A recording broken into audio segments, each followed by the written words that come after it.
Tantor Audio, a division of Recorded Books, presents Hateful Heroes by Michelle Hercules, narrated by Alex Kidd and Madeline Dower. 1. Bryce. The power to unmake idols. The words bounce around in my skull like metallic balls in a pinball machine. No one says anything for several beats. I can't speak for my brother or my friends, but I can guess they're just as shocked as I am. I turn to Daisy. She's frozen on the spot, and despite the gloom, I see her face has gone ashen. The need to comfort her is immense, but I hesitate. When she touched me, I felt my power ebb away. It didn't hurt, but it left me with a sense of wrongness. I know she didn't do it on purpose, but it doesn't change the fact that I can't give what she needs right now. What does that mean? She finally asks.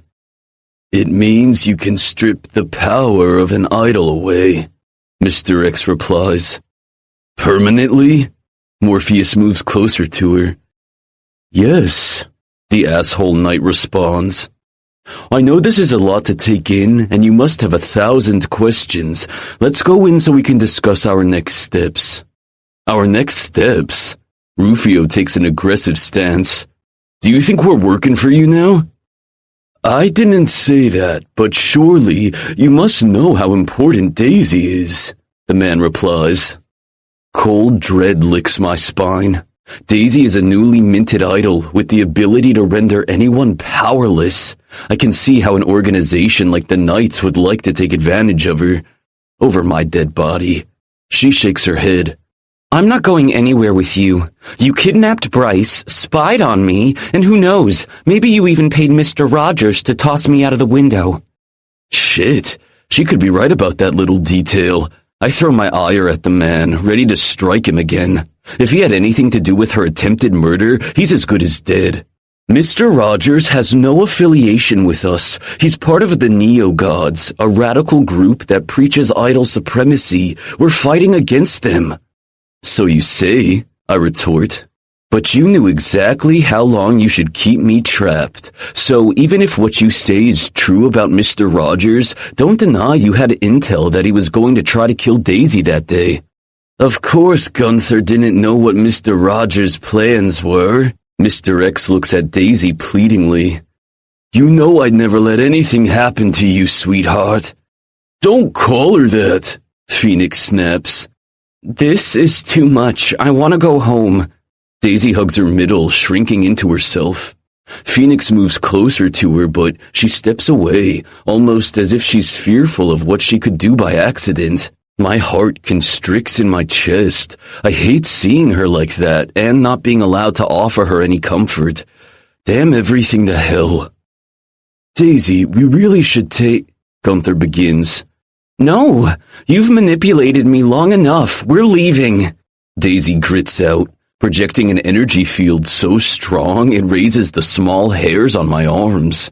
Shit, she's not only an idol, she's a high-level one. Possibly more powerful than me. Daisy. The silence inside Rufio's car is absolute. Once again, I'm sandwiched between Bryce and Phoenix, but this time there's no holding hands.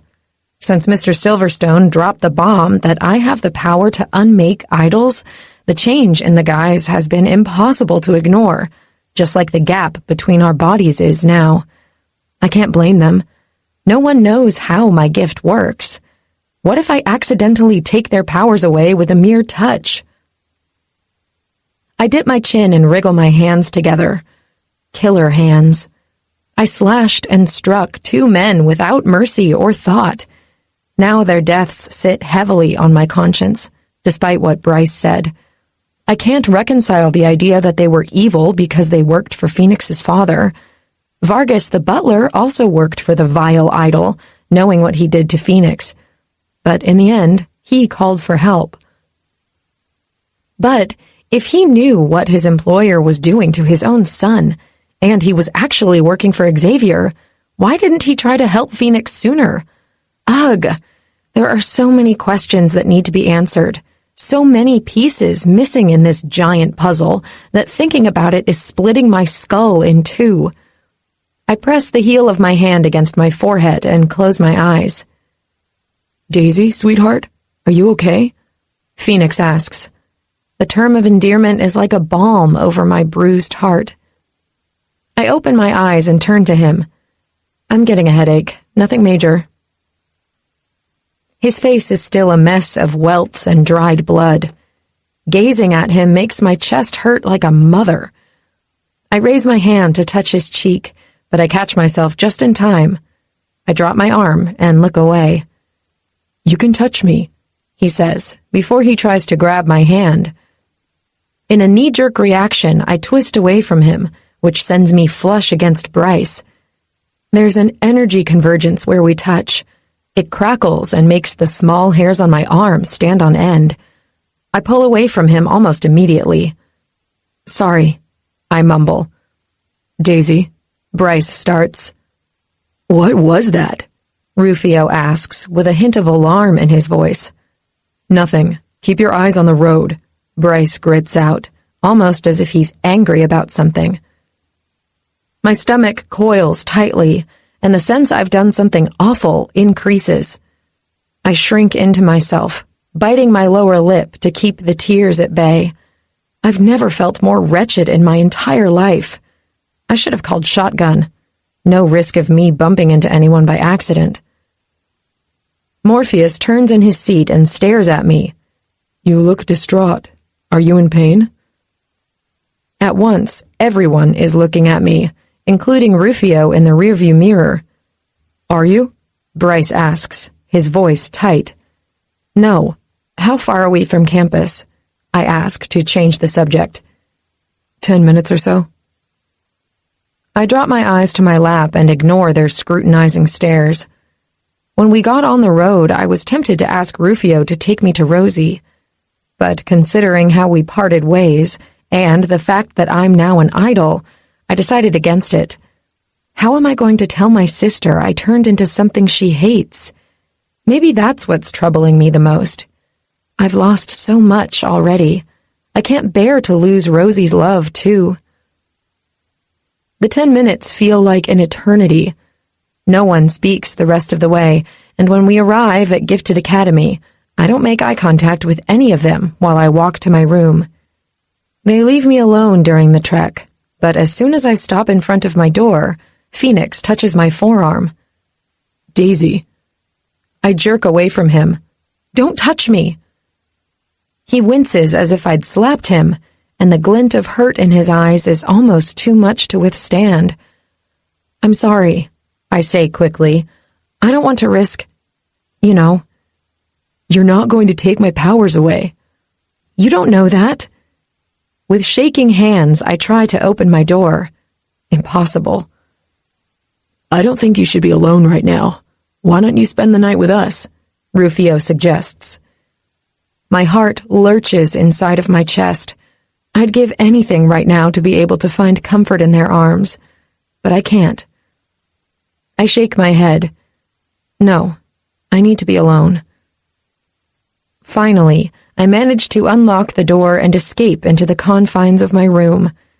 When the lock clicks shut again, I lean against the wall, feeling guilty as hell. We've all been through a lot, especially Phoenix, but I can't offer them solace, not when I'm hollow inside.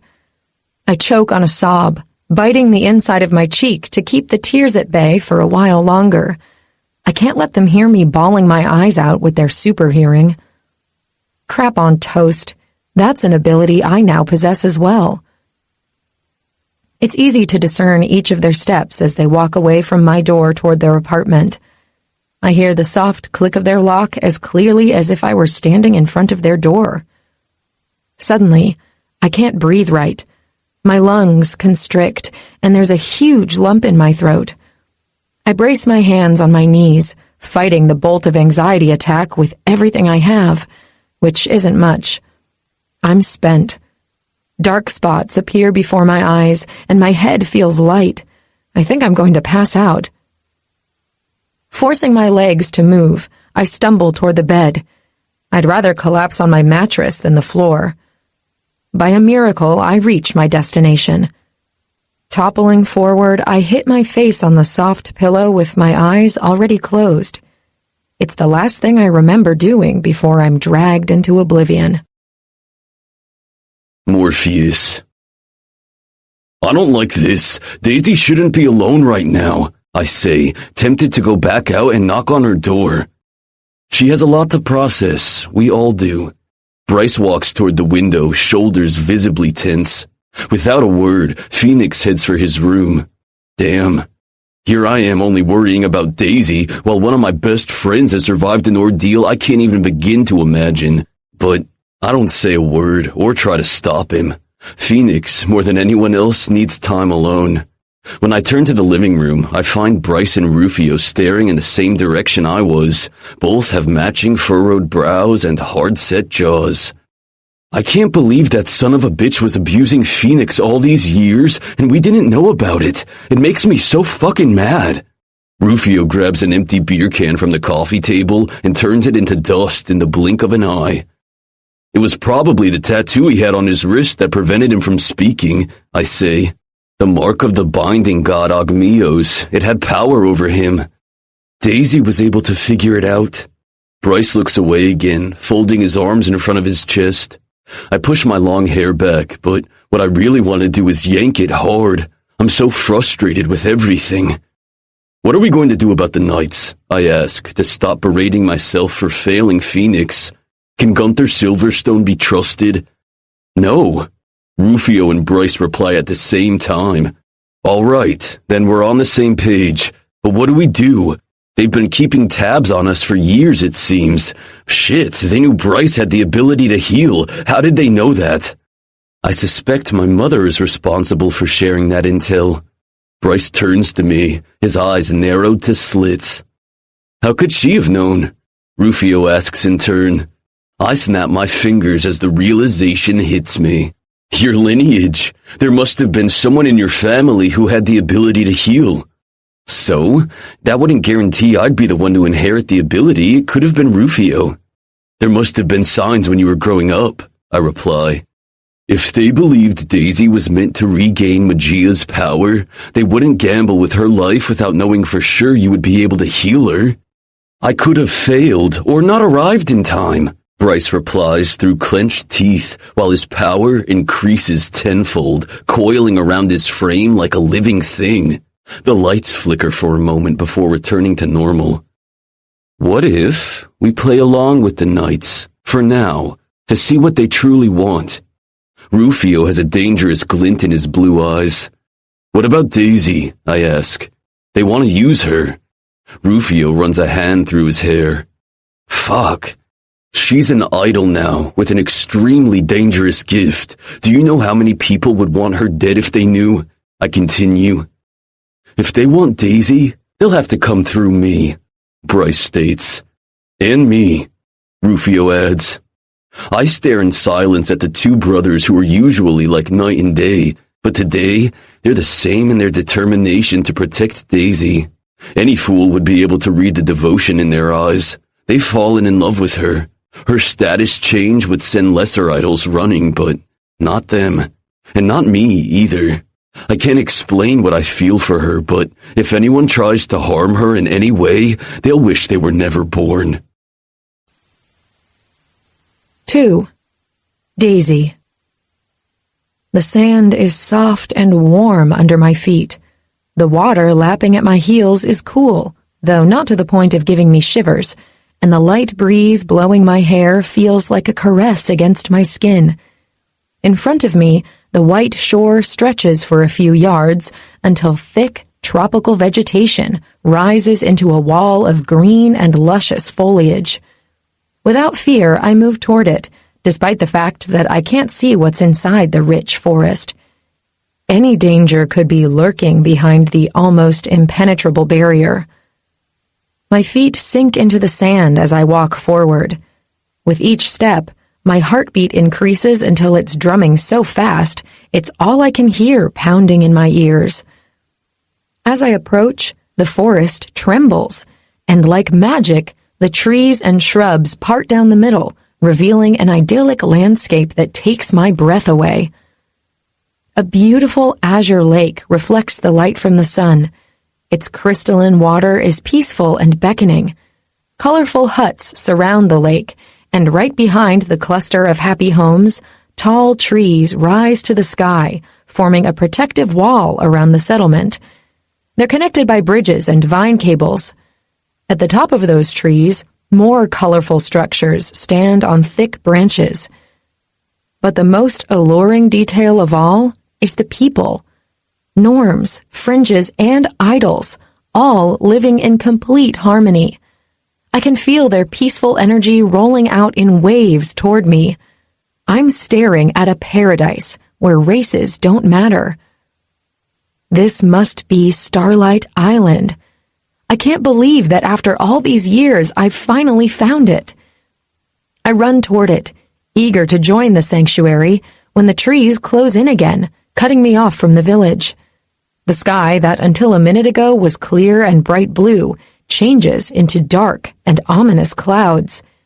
Everything turns obscure, and the only source of illumination comes when lightning strikes the gray canvas, followed by the terrifying roars of thunder. Seized by sheer terror, I turn around to flee, but there's nowhere to go. I'm on an island, and there's no boat out of here. Cold rain falls from the sky, fast and furious. The droplets hit my skin like pellet bullets. This is no ordinary rain. I should run for cover, but the only option is the oppressive forest behind me. I know I shouldn't enter it, but if I don't, I'll be flayed alive. With a curse through my teeth, I bolt toward the unknown. The moment I breach the forest, I hear a burst of evil laughter that turns my blood cold. A shiver runs down my spine, and I'm all too aware of the malicious presence nearby. A low growl echoes not too far from me, making my heart skip a beat. I should pivot and face what's stalking me, but I can't move. Twigs break and dry leaves crunch before hot and foul breath fans over the back of my neck. I close my eyes while my body is taken over by uncontrollable shakes. "There's no running away. You're mine now," the beast says before it strikes. I jolt awake, sitting up in the process. My accelerated heart feels like it's going to explode out of my chest. Blinking fast, I do a quick sweep of my room to make sure I'm safe. Sunlight is pouring from my window, but the sense of foreboding still hangs in the air. "It was only a nightmare, Daisy," I murmur. It takes me a good minute before my breathing returns to normal, and then I finally realize I fell asleep wearing my evening gown. The fabric is deep red, but even so, I'm able to see dark splatters on my bodice and skirt. Blood. Sudden nausea hits me. I bolt out of bed and run for the bathroom, barely making it to the toilet in time. I can't remember the last time I ate, so there's not much in my stomach to empty, and I'm soon dry heaving. When it's safe for me to pull away from the bowl, I stand on shaky legs and push my matted hair off my face. I scrutinize my reflection in the mirror, and finally, the magnitude of what happened last night, of what I did, hits me like a cannonball. My stomach twists painfully, but there's nothing else to expel. I move closer to the mirror, touching my face, stretching the skin under my eyes. I look exactly like I did before Bryce healed me and inadvertently reawakened the idol spark in me. I'm a killer.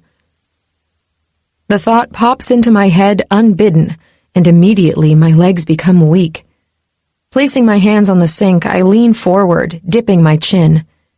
It's not the first time I've killed, but I didn't feel any remorse when I skewered the gangbanger who hurt Felicity. And maybe that was the reason. He hurt my friend and deserved what he got. But those fringes were only doing their jobs. There's no way to know if they were aware Mr. Westbrook was a monster. The uncertainty is what's bothering me. In a fit of rage, I yank the ball gown off my body, careless that I'm tearing the delicate fabric off. I'll never wear this dress again. I hop into the shower and attempt to wash away all the guilt and turmoil swirling in my chest. A loud sob erupts from my throat, and this time, I don't fight the tears. I let them out until I feel hollow. When I finally emerge from the bathroom, my skin is red thanks to all the rubbing I did.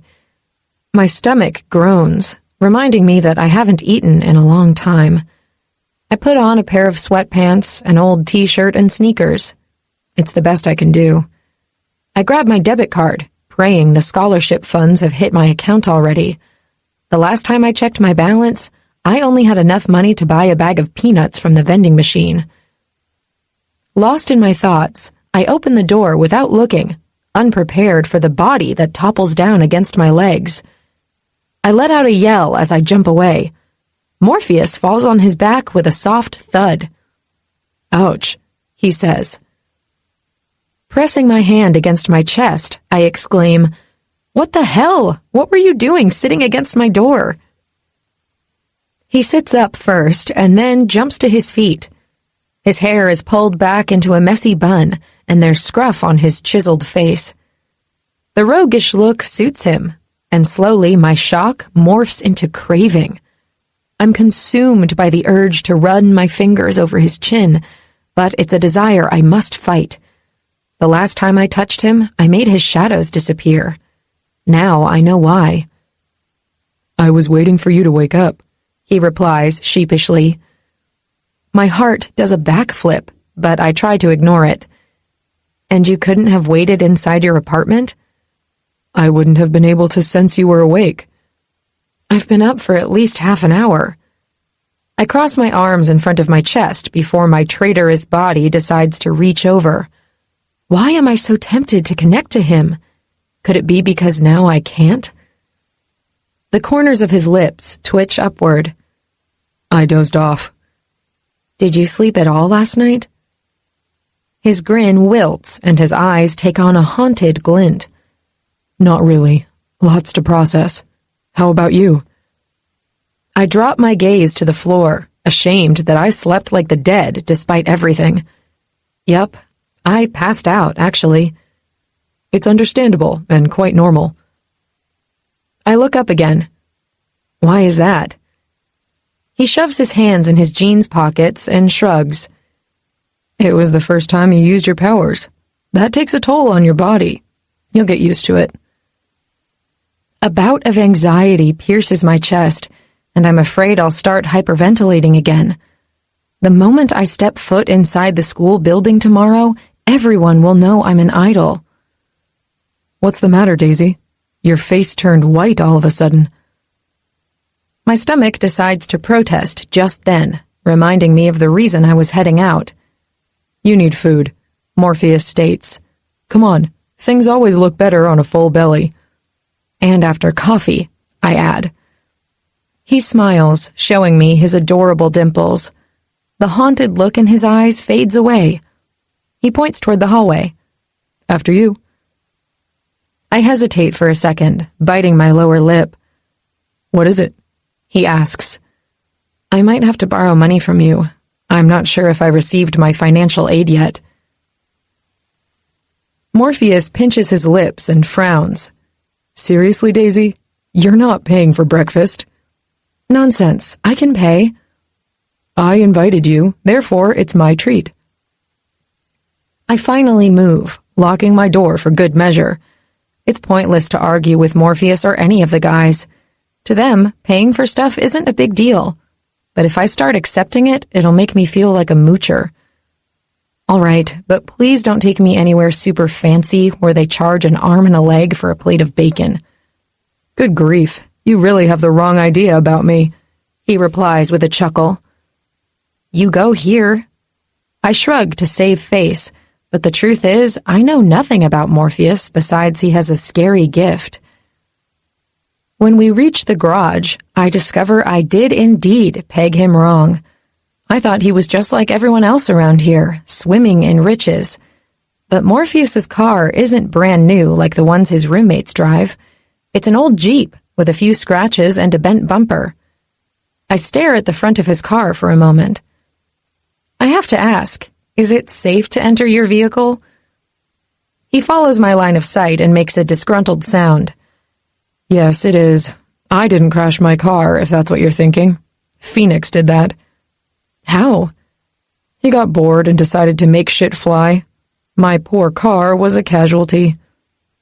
He taps the metal hood affectionately before he circles around the front of the vehicle and opens the driver door. The door unlocks on my side, so I follow suit, sliding in as well. Inside, there's no new car smell. The scent is smoky, metallic, and warm, a combination of lavender, lemon, cedar, vanilla, and rum that's all Morpheus. Damn, I was never able to distinguish between different scents like this before. Talk about enhanced senses, and also intoxicating smells. I'm getting lightheaded, and it has nothing to do with hunger. Or maybe it is, only I'm hungry for something other than food. 3. Daisy. Morpheus doesn't say where he's taking me, but I also don't ask, too busy trying to control the hormones that are wreaking havoc on my body. Is it possible that my newfound powers are also responsible for giving me an increased libido? Just freaking great. Like I wasn't already flirting with the line of sex addiction. I rub my legs together and look out the window. I hope he can't sense my arousal. To take my mind off what's happening to me, I decide to ask Morpheus a practical question. Do you know how to mask your idol power? I never tried, but I suppose I could if I wanted to. Why? I don't want anyone in school to know about me. Morpheus doesn't speak for several beats, making me curious. I look at his face, but I can't guess anything from his profile. Do you think I'm wrong for wanting to keep it a secret? No, absolutely not.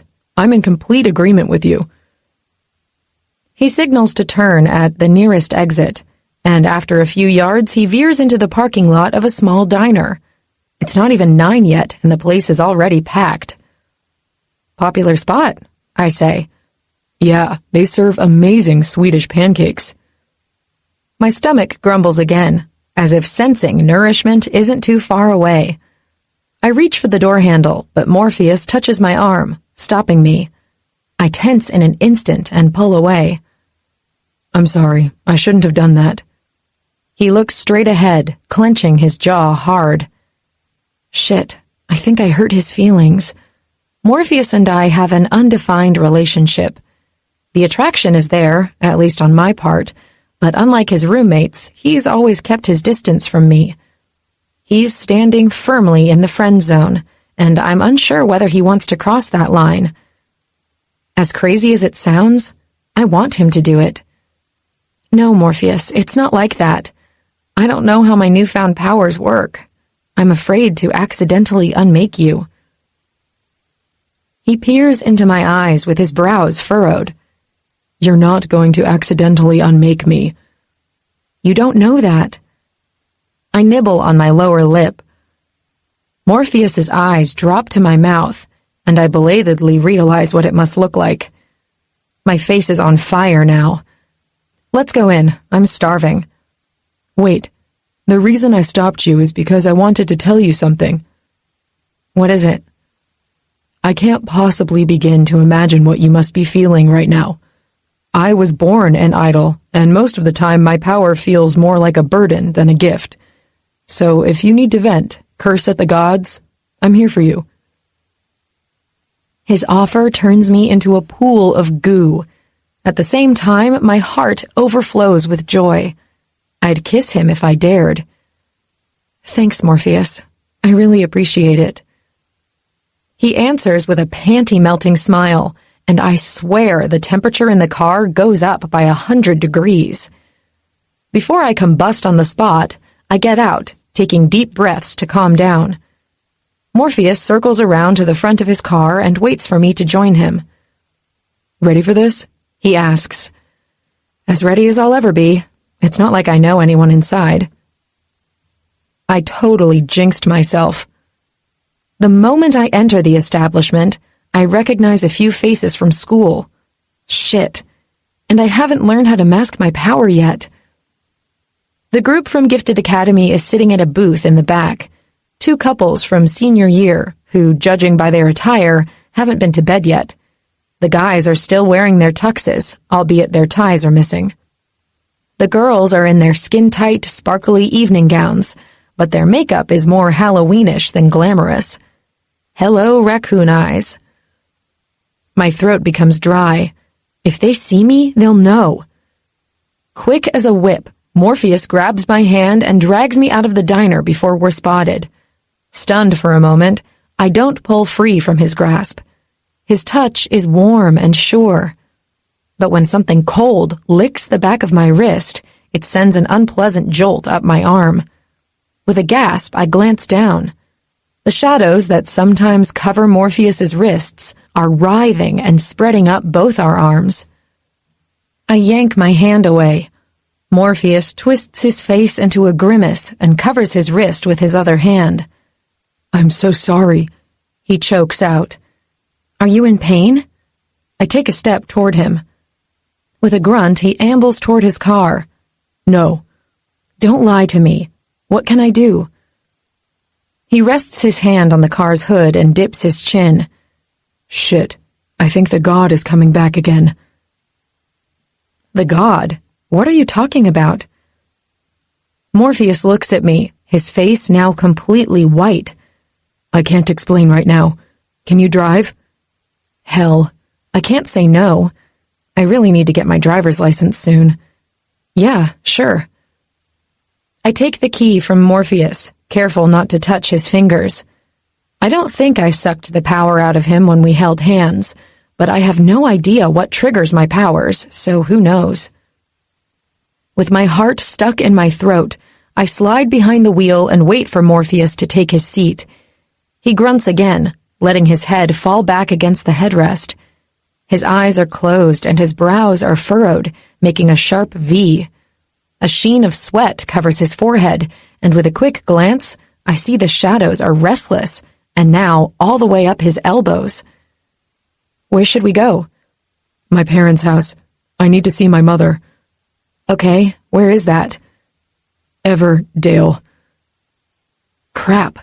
Everdale is an hour from here, and he can barely get words out. I put the car in drive and peel out of the parking lot, burning rubber as I go. "Should I call the guys?" I ask. "They can't help me." Curling my fingers tighter against the steering wheel, I take deep breaths. They're meant to calm me, but I don't think anything can make my heart stop galloping at breakneck speed. "Ugh." Morpheus leans forward, clutching his head with both hands. "Morpheus!" "Don't mind me. Just drive." I put the pedal to the metal, praying there aren't any cops on the way. I thank my luck that it's Sunday and traffic is barely non-existent. I managed to make it to Everdale in half the time, during which Morpheus's condition only worsens. The exit sign for Everdale looms ahead, but I have no idea where to go. "Morpheus, I need an address." His head is still low and his eyes are shut. "Morpheus, can you hear me?" He pulls his cell phone from his jeans pocket and hands it to me, unlocking the screen with his finger before letting go. Guessing what he wants me to do, I search his contacts. I find his mother's information, but there's no address. "Call." His reply is cut short by another grunt. I press the call button, slowing the car down as I come onto the exit ramp. The phone rings several times, and I begin to lose hope. If she doesn't answer, then what? "Hello?" a female voice says on the other side of the line. "Oh, thank goodness." I breathe. "Who is this? Why are you calling from my son's phone?" Her voice becomes agitated. "Forgive me, this is Daisy. I'm Morpheus's friend from school. He's not feeling well, and I'm driving to your house." "What's wrong with him?" I turn to him, noting the shadows have covered his arms and are now expanding toward his upper body. The shadows, they're everywhere. She makes a disgruntled sound before saying, "Get him here as quickly as you can." "I'm in Everdale already. I need your address. Morpheus can't talk." Instead of giving me the address, she guides me over the phone. Their upper-middle-class neighborhood isn't far from the highway, and within 5 minutes I'm parking in front of their house. A petite woman with dark curly hair runs outside. She opens the passenger side door and helps Morpheus out. I join them in front of the car, but keep my distance from him. "I can't believe this is happening again," she says, almost to herself. "How often do the shadows take control like that?" I ask, following them in. She doesn't answer, making me think I've stepped over some boundary. She takes Morpheus to his childhood bedroom. It still has toys on display on the shelves and a bedspread featuring a cartoon design. Morpheus is lying flat on his back with his eyes closed now. His mother sits on the edge of the bed and taps his cheek. "Morpheus, darling, can you hear me?" He groans something incoherent, but doesn't open his eyes. His mother turns to me. "What happened?" "I don't know. We went out to get breakfast, and then suddenly the shadows went out of control." I don't tell her that I touched him, that my strange gift might have been the cause. This is so new, and I have no idea what I'm capable of. "His bracelets have been reinforced recently. They should be holding. Something must have weakened their magic." I swallow the huge lump in my throat. Not something, someone. I must have accidentally touched the bracelet and sucked the magic that controlled Morpheus's shadows. "This is all my fault," I finally confess. "How is it your fault?" She stands, watching me through slits now. Fuck. I should have kept my mouth shut. The doorbell rings, saving me from Mrs. Malek's wrath. She walks out of the room in a hurry. As for me, I don't move from my spot at the end of Morpheus's bed, guilt and fear keeping me rooted to the spot. Mrs. Malek returns a moment later, accompanied by 2 older men wearing elaborate priest robes. Their gazes are vacant, and by how they don't focus on anything in particular, I realize they're blind. They head straight to Morpheus's bed, though, implying they've been here more than once. Poor Morpheus. What a cursed gift. The priests stand on each side of Morpheus's bed, stooping over to place their weathered hands over his bracelets. With eyes closed, they begin to recite a prayer of sorts. Their bushy eyebrows furrow in concentration, and minutes go by without any change on the blasted shadows. Mrs. Malek is standing by the door, clutching her pearl necklace and watching the scene with round eyes. Perhaps sensing my stare, she turns to me, accusation flashing in her dark eyes. Damn, way to win points with Morpheus's mother. The priests stop chanting, and the woman takes a step forward. "Were you able to reinforce the bracelets?" "No, ma'am. The threads that held the magic together have been completely destroyed. Nothing will do besides forging new bracelets." "But that'll take days," she shrieks. I look at Morpheus, almost completely covered by the shadows. If it weren't for the rise and fall of his chest, I'd think he's dead. Anguish twists my insides. I can't let him be devoured by darkness, especially since I'm the one responsible for releasing it. I approach his bed, and before I can talk myself out of it, I touch his chest. "What are you doing? Step away from my son!" Mrs. Malek screams. "I can help him," I grit out, without taking my eyes off Morpheus's face. "Let the girl try, Mrs. Malek," one of the priests says. "I sense great power coming from her." I think only the priest's words are preventing Mrs. Malek from tackling me off Morpheus. If I can't help him, she's going to flay me alive. She's a fringe, a fact that's obvious to me now that I have the special idol senses, but she's as fierce as a lioness. The shadows cover my hand at first, cold and harsh against my skin. I focus on sending them back to where they come from instead of wishing them gone entirely. My palm is sweating now, which I suspect has more to do with my nerves than any side effects of my ability. I feel resistance at first, but slowly the shadows recede, returning to the silver bracelets. Odd. The priest said the accessories are useless now. Morpheus opens his eyes with a gasp, which is my cue to pull away. Morpheus! His mother drops to her knees next to his bed, touching his face. How do you feel? Awful. He looks at me. Did you? Yeah, I had to. I'm sorry. He sits up slowly, sporting a frown. Why are you apologizing? You saved me. I glance down, feeling undeserving of his praise. Oh my, you're still so cold. I'll bring you some hot chocolate and soup. His mother stands again. Mom, aren't you going to offer Daisy something to eat too? Morpheus asks, and I want to disappear. It's okay. The room begins to spin, and I have to press my hand against my forehead and close my eyes for a moment. Daisy? Morpheus says. Impossible, one of the priests mumbles. Someone curls a hand around my forearm, steadying me. I open my eyes and am surprised to see it's Mrs. Malik who came to the rescue. She's watching me differently now, curious. It's better than the animosity from before, at least. Are you okay? She asks. Yeah, it's nothing. I didn't have breakfast yet. Have a seat.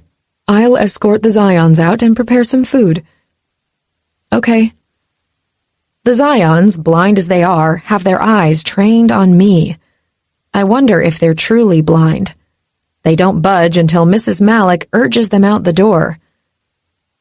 Daisy, sit down. You look as white as a sheet. I begin to move toward the desk chair, but Morpheus taps the mattress. Sit here, next to me. I don't think that's wise. You just used your powers on me, and I'm still an idol. How do you know? He gives me a droll stare. Trust me, Daisy, if you had stripped my powers, I'd know. I open my mouth to reply, but the angry and loud voice of a man coming from somewhere in the house makes me stop. What are they doing here? The man asks. What do you think? Morpheus needed them, Mrs. Malik replies. There's more grumbling and then the bang of a door shutting hard. Morpheus stares at his bedroom door with a glower. Great. My father is home.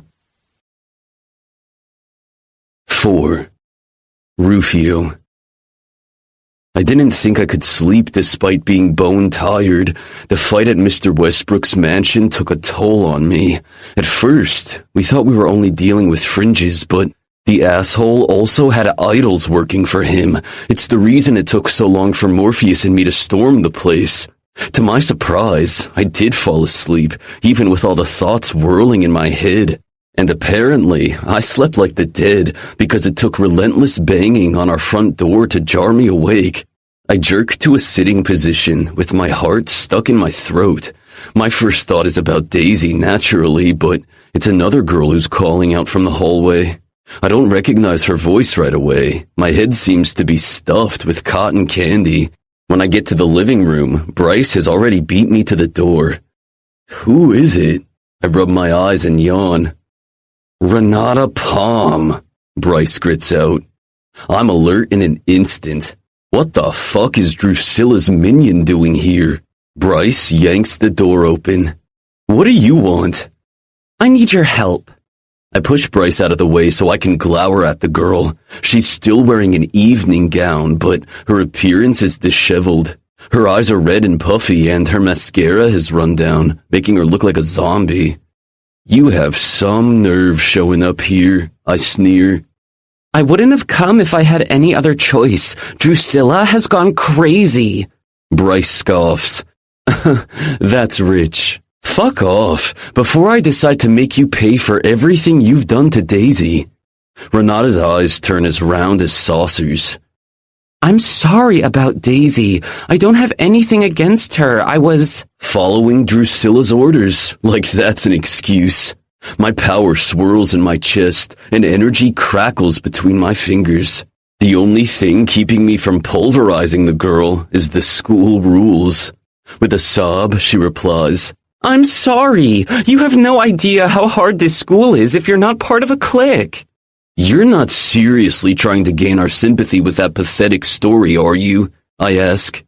You followed Drusilla's orders because you're just like her. A jealous, mean-spirited cunt. Renata winces, taking a step back. Call me all the names you want, but Drusilla is out of control. She made me do this to myself.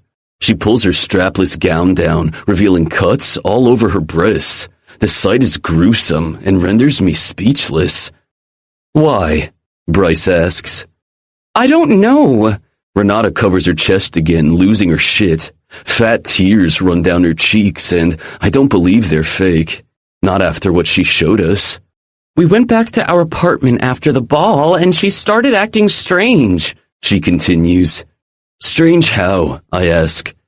Almost as if she was high. She was spewing nonsense about gods and destiny, how chaos would descend upon us. Then she started to bleed from her eyes and nose. When she looked at me, there was no recognition in her gaze. That's when she started to torture me. How did you escape? Bryce poses the question now. She collapsed. I didn't wait to see if she was okay. I ran away. And what did you want us to do about it? I keep glaring, clueless to why she thinks we should care about her or her odious friend. Renata hugs herself and dips her chin. I don't know. Maybe because you're the strongest idols in school and I don't want Drusilla to get in trouble in case she took some stupid drug. Wait here, I'll get dressed. Bryce whirls around and I follow him. I can't believe this. Are you going to help her? I ask, already angry at my brother. Bryce looks at me like I'm dim-witted. Drusilla has the same mark we do. What if her condition is related to the god who owns our asses? Aren't you curious? Damn, my hatred for the girl blinded me to that. Okay, let me check on Phoenix first. I head for his room, not bothering to knock before I go in. His bed is unmade, but he's not there. Phoenix! I head for his bathroom, but he's not there either. Fuck. I meet Bryce in the living room. We have a problem. Phoenix is gone.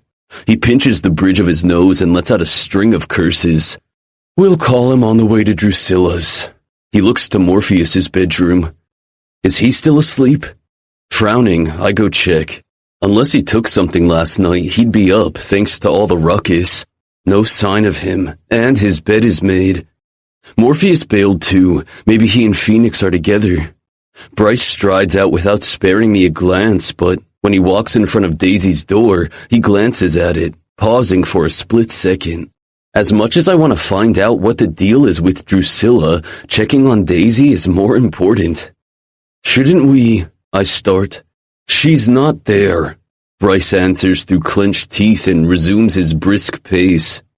Right. Now that Daisy is an idol, she has a signature that we can sense even through closed doors. I check just in case, but her apartment is empty. Where the fuck is she? She doesn't own a car, and her buddy Toby didn't spend the night on campus. Stop worrying about her like you're a whipped boy, Rufio. Most likely she's with Morpheus and Phoenix. I pull my cell out and call Morpheus first. It rings until it goes to voicemail. It's the same deal with Phoenix. I can't call Daisy because she doesn't have a phone, a problem I have to fix as soon as possible. I have to be able to reach her at any time I want, or I'll go crazy. Fuck, when did I become so needy? Drusilla and Renata's apartment is in a different building than ours since they aren't seniors. It's a 5-minute walk, which we make in 2. Bryce is as eager to deal with the situation as I am. Only, it's much worse than I thought. Drusilla is in the common area, terrorizing a group of fringes in front of an audience. The sound of her cackle and her maniac appearance puts me on high alert. Her hair's a mess, and there's dried food and other crap all over her face. The fringe girls are all on their hands and knees, licking the floor. The sight wouldn't have given me a second thought a few weeks ago, but now it makes me see red. I'm ready to put a stop to it, but Bryce beats me to the punch. Without a word, he sends Drusilla flying across the area until she crashes against one of the vending machines. The crowd immediately parts, so Bryce and I are on full display. If they knew what was good for them, they'd leave. But the prospect of a showdown between two powerful idols isn't something these idiots would miss. They have a taste for blood, just like I used to have. We're no better than savages. Bryce stalks toward Drusilla, who's already getting back on her feet. She pushes her mangled hair out of her face, standing on unsteady legs.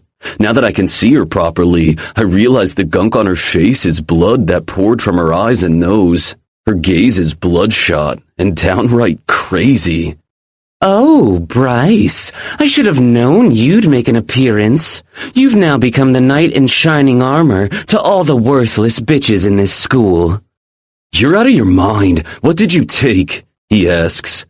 What did I take? The best fucking thing in the world. The nectar of the gods. I'm invincible. She throws her head back and laughs. The fringes, momentarily free from Drusilla's compulsion, begin to rise from the floor. But she catches the action and yells, Who told you to stop licking? Back on your knees. Immediately the girls drop down. This needs to stop. I take a step in her direction when she lets out a wail and her legs fold from under her. Murmurs reign supreme all around us, but so far, not a single member of school faculty or security has shown up. Useless leeches. What's wrong with her? Maybe we should call the nurse. Some random girl says, but I don't stop to see if anyone will follow through. Get up, bitch, Bryce commands. His voice trembles with barely contained rage, and I don't even need to look to know his body is crackling with raw energy. He's about to fucking unleash his full blast on Drusilla. I don't care about her well-being, but if he hurts her in front of all these witnesses, he's fucked. I reach Drusilla and drag her to her feet. She digs her long nails into my forearms hard enough to pierce my skin. Don't make me hurt you, I grit out. Oh, I'm banking on it, she replies, but her voice sounds different, deep, and son of a bitch, she sounds like the god. Damn it, I need to render her unconscious, but I don't think whacking her over the head will do the trick. I want to die, Rufio. Use your powers on me.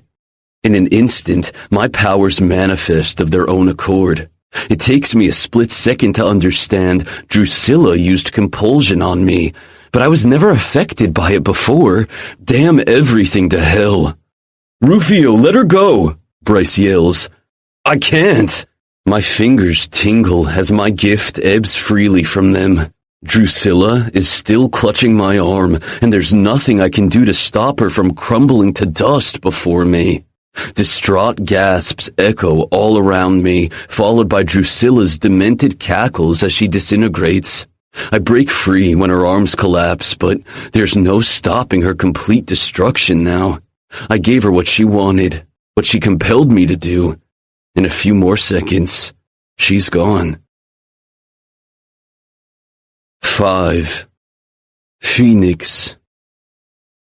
Once the adrenaline wore off, I couldn't face my friends. Shame took over me. They know what that bastard did to me. Even after death, he can still make me feel worthless, dirty. Like a coward, I hid in my room. But being alone just meant I had no distraction.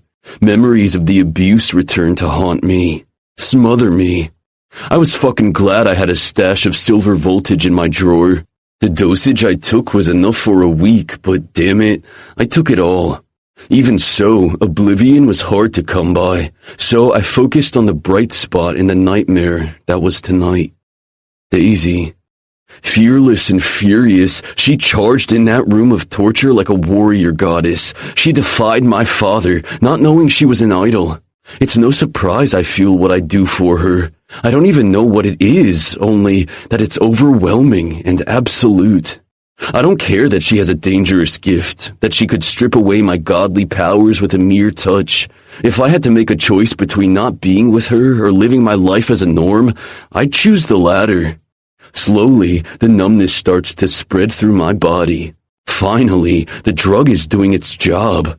I pull my cell phone out and turn it on. The asshole switched it off when it wouldn't stop ringing last night. It's a miracle he didn't smash it. As I suspected, there are several missed calls from my friends, but there's also a call from an unfamiliar number. They left a message. I don't know what prompts me to listen to it now, but I do. It's the fucking cops. They want to take my statement about my parents' home invasion and my father's disappearance. We don't know what happened after we left. I didn't care then, and I don't care now. The police can kiss my ass. I head for the shower and spend an absurd amount of time under the scalding hot jets. But no matter how hard I scrub, I can't get rid of the filth. I don't think I'll ever be free of the stain on my soul. When I return to my room, the space feels confining. The walls are caging me in. Daybreak is a few hours away, but I need to get out. Mercifully, the living room is empty when I head out. I don't know how long until I'll be able to look my friends in the eye. It's only when I hit the garage that I realize I don't have my car. Rufio drove us back, which means my wheels are still parked at my parents' house. No wonder the cops are hounding me. Fuck. I stop next to Rufio's car and try the door. It's unlocked. He left the fob inside. Predictable. Not that anyone here is concerned about Grand Theft Auto. I start the car and drive out of the garage without a destination in mind. I wish I could just keep going and never come back, but the thought of never seeing Daisy again makes my chest tight. As soon as I cross the gates of Gifted Academy, I press down on the gas pedal, testing the engine's limit. The car goes from 0 to 60 in less than 5 seconds. The lurch flattens my back against the supple leather seat, but it doesn't bring me exhilaration. In my current state, I'd have to be strapped to a rocket to feel anything. 10 minutes into my aimless drive, I become aware that I'm a fucking glutton for punishment. My deranged conscience leads me to the last place on earth I should be. My very own hell. But I don't turn around when the first checkpoints come into view. I stop in front of the community's gate, since Rufio's car doesn't have credentials, and have an internal argument about what to do. I don't have ID on me, but it's needless when the security guard shines his flashlight on my face. Without a word, he lets me through. Once inside the gated community, the need for speed vanishes. I'm driving so slowly that I'd be faster on foot. My stomach coils in anticipation. I have no idea what coming back to my place of torture will do to me. I'm obviously already unhinged. Am I going to lose my mind completely? Sunrise has already begun. I kill the headlights as I approach the mansion's gates. They're closed, but I can see police tape all over the courtyard, and there are several vehicles parked in front of the house. The cops must be inside, combing my father's property inch by inch. The bodies of the slain security guards have been cleared away. In hindsight, maybe Rufio should have gotten rid of those too. My phone begins to ring, the sound too shrill and irritating. With a frown, I glance at the screen. My mother is calling. Bitch. She knew exactly what my father was doing to me all these years, and she didn't once try to help me. Now that the bastard is gone, she's as good as dead to me too. I hear the sound of voices coming from ahead. I can't be caught here by the police. My father was a very powerful man in the community, and the authorities need to find the guilty party as quickly as possible. I put the car in reverse, spinning it around too fast. The tires screech. Way to go, Phoenix. I glance at the rearview mirror for signs of pursuit. No cars are behind me. I exhale loudly, relieved. Too soon. The community exit gate is shut, and in front of it are 2 black SUVs blocking my way. I could push them aside and blow up the gate with my mind, an option I consider for a split second, but in the end, common sense prevails. Rufio took care of my father's body, and I trust the fucking knights cleaned up the rest. They want something from us after all. No, they want something from Daisy. Shit, it would be much easier to manipulate Daisy if we weren't around. My brain has deserted me. That's the only explanation for my actions in the last hour. I shouldn't have taken so much silver voltage. It's too late now. A quick scan tells me those cops are idols. They aren't messing around. One of them stops next to my door and knocks on the window. I school my face into a neutral expression, a skill I mastered a long time ago before I lower the glass. Good evening, officer. How can I help you?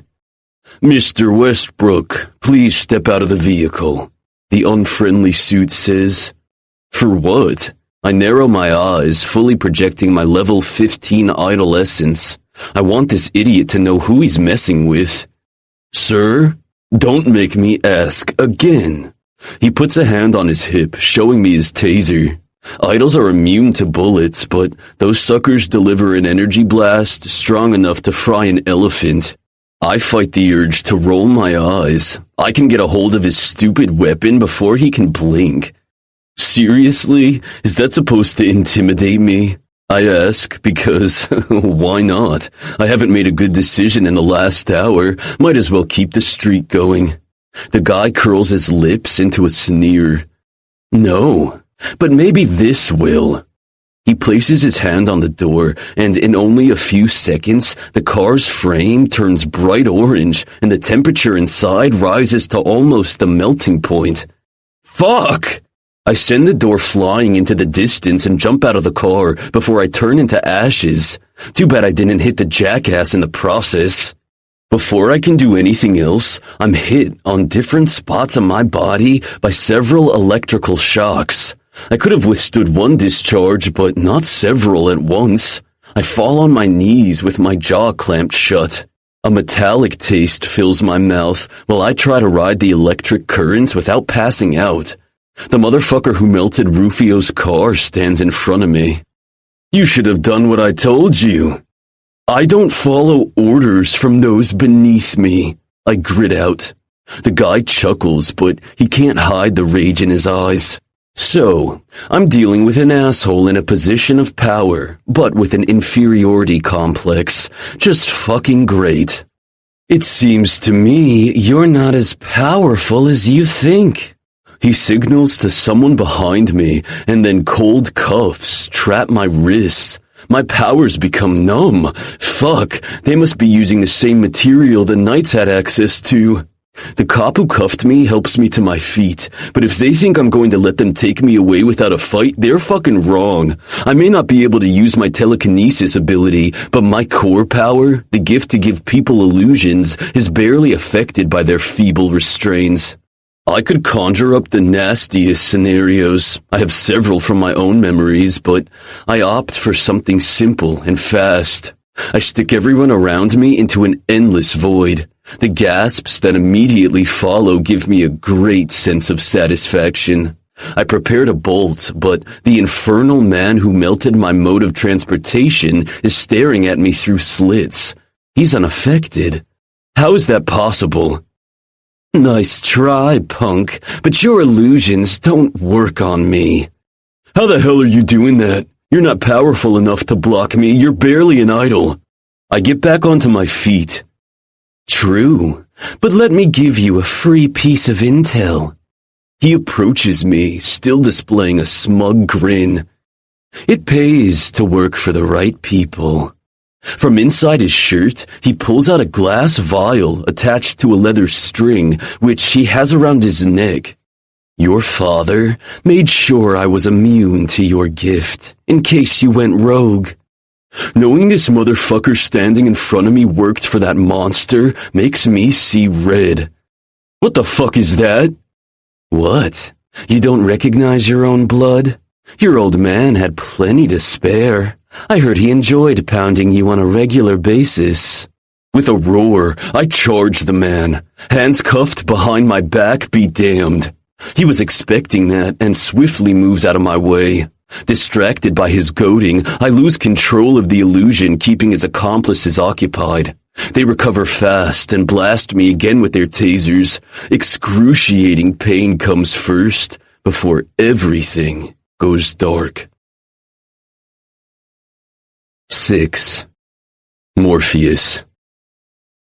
I want to go back to campus, but my mother is adamant that I rest for a few more hours. There's no woman more stubborn than Sharon Malik. Staring pleadingly at Daisy doesn't help. Don't look at me like that. Your mother is right. You need to rest, she says. I sit back down on my bed with arms crossed and a frown. I can't blame Daisy for siding with my mother. I still feel like shit, so it's logical to assume I look like crap too. I'm not sure what the hell happened to me. The shadows broke free from the bracelets without warning, and it wasn't the god punishing me as I had thought initially. Why do you want to leave so suddenly anyway? She asks.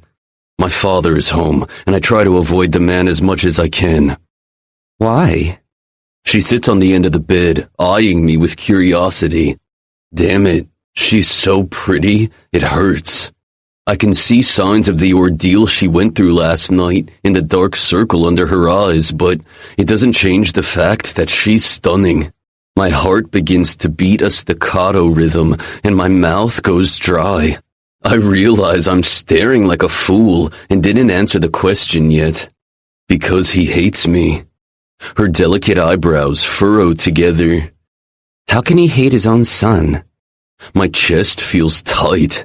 My father has always treated me with contempt, and I didn't understand why until I overheard one of my parents' many arguments. I never told anyone the truth because it makes me so ashamed, even if it's not my fault. I shrug and drop my gaze to my lap. Beats me. Daisy scooches closer, but stops short of touching me in any way. It's his loss. You're an amazing person, Morpheus. I give her a droll stare. Please, how can you say that after the way I treated you? True. You were an asshole in the beginning, but I believe wholeheartedly that people can change. I haven't changed. I'm still an asshole. Why am I trying to tell Daisy that I'm not a good person when I yearn for her so much? Maybe after all these years of being told I'm an aberration, a mistake, I've started to believe it. It doesn't help that the god who marked me loves to put me down every time he's in my head as well. Mom comes into the room again. I've put a spread of hearty food for you and Daisy in the kitchen. What about Dad? I ask. My mother's expression falls. He's in his study. Daisy stands first and I follow suit. Who knows, maybe I won't suffer my father's presence after all. In the hallway, the smell of waffles reaches my nose and my stomach reacts accordingly. 2 distinct rumbles echo. One came from me. I look at Daisy with a grin. Sorry, she says sheepishly. I chuckle. Don't be. I promised you breakfast over an hour ago. When my mother said spread, she really meant it. She prepared not only waffles, but pancakes, eggs, soup, and even sausages. Wow, Mrs. Malik, how did you get this ready so fast? Daisy asks.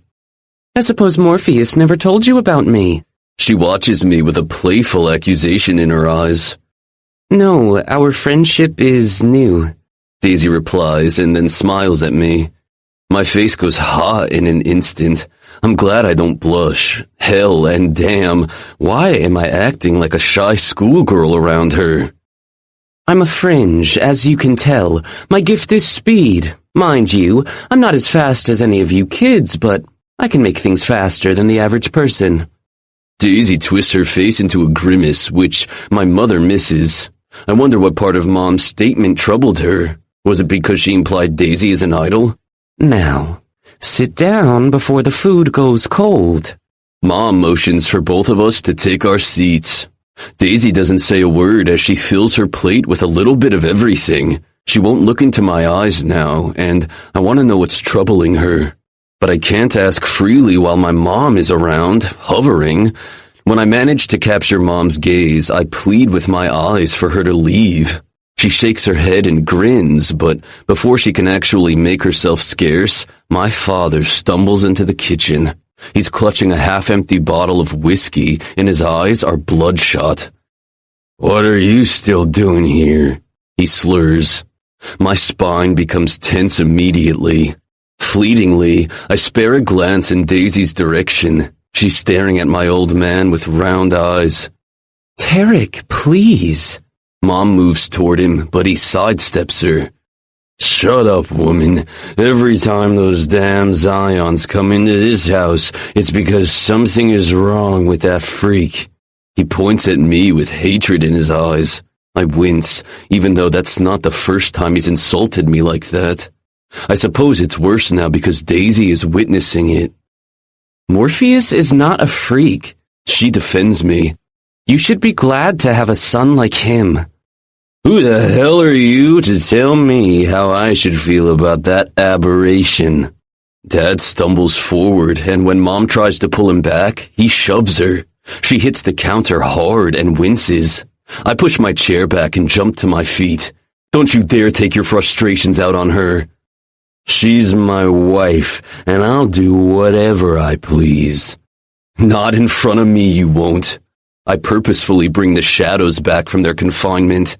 They spring forth unbidden, despite the bracelets at my wrists. Daisy was the one who got them under control before, and it's clear the magical accessory is now useless. "Morpheus, don't do it. He's not worth your life," my mother pleads, but I'm barely listening. The whooshing in my ears is almost drowning every other sound. I lash out at the man who I wanted to make proud since I was a little boy. But it's clear that that's never going to happen. He can't see past my mother's mistake. His eyes bulge, followed by a gasp.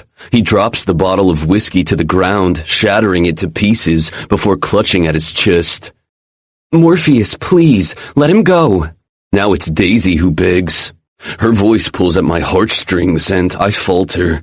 My father drops to his knees, breathing hard. His heart is probably about to explode with all the fear I put there. Pure darkness seems to have invaded my body and consumed my soul. Daisy was wrong. I'm not a good person. Only when I sense her touch on my arm do I pull my gift back. My father tumbles forward, propping his hands on shattered glass and spilled liquor. He lifts his eyes to mine, and his face is contorted in rage. "You filthy bastard! I curse the day you were born. Get out of this house and never come back." "With pleasure," I say through clenched teeth. "Morpheus, wait, you can't leave like that," Mom pleads. "Yes, I can. I don't belong here, Mother. I never have." I march out of the kitchen, seeing nothing in my way. The ominous sound of thunder rattles the walls of the house, and when I burst out the front door, the sky decides to fall down in thick droplets of rain. How fitting. "Morpheus, wait!" Daisy comes running after me. I stop next to my car, but I don't turn to her. I can't face her, not after what she saw. She circles around, stopping in front of me. There's barely any space between our bodies. The rain is coming down fast, drenching us within seconds. Daisy doesn't seem to care about that as she stares into my eyes. "I told you I was an asshole, Daisy." "For defending your mother from a mean drunk? I don't think so." "He's right about me, though. I am an aberration." "Shut up. I don't want you to say that. You're not an aberration." I lift my hands, which have completely disappeared under the shadows. "Look at me. I'm made of darkness, Daisy." She grabs them, and immediately the shadows recede. We both watch the phenomenon for a few seconds before Daisy speaks. "Darkness isn't bad. Without it, there can be no light." I curl my fingers around hers and then finally have the courage to do what I've been craving for so long. I pull her toward me and crush my mouth to hers. The kiss is demanding and harsh, full of need, but Daisy doesn't resist. She opens her lips and allows me to invade her mouth. The darkness I felt deep in my soul diminishes, but it doesn't disappear completely. In the back of my head, I think that maybe Daisy is using her power without knowing. But I don't care. As long as she lets me hold her, she can unmake me. I grab her face between my hands and deepen the kiss, pushing her body against the car so I can meld my body to hers. An electric shock runs through my veins, turning me into fire. She clutches my shoulders and pulls me even closer to her, pressing my erection against her belly. Fuck, I want to do more than just taste her mouth. She eases off a little and whispers, "Let's get out of the rain." Is it raining? I didn't notice. I capture her lips again, biting the bottom a little before switching my attention to her neck.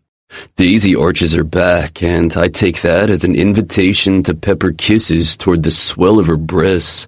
But then I remember where we are and stop. I'm burning up for her, but I can't let things go any further while we're standing in front of my parents' house. I pull away and reluctantly say, "Let's get out of here."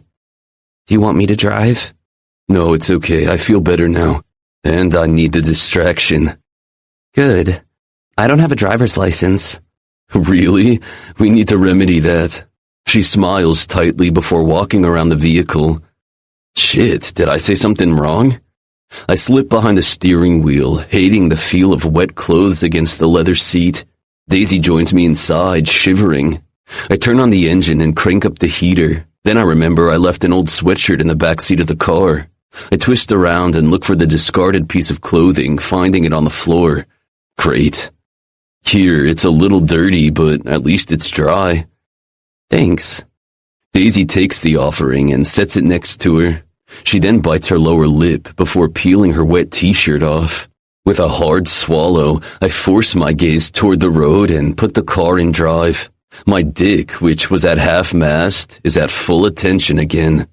We don't speak for several minutes until Daisy breaks the silence. Your bracelets are broken. Of all the things she could say, that wasn't what I expected. I figured as much. The Zions couldn't fix it this time.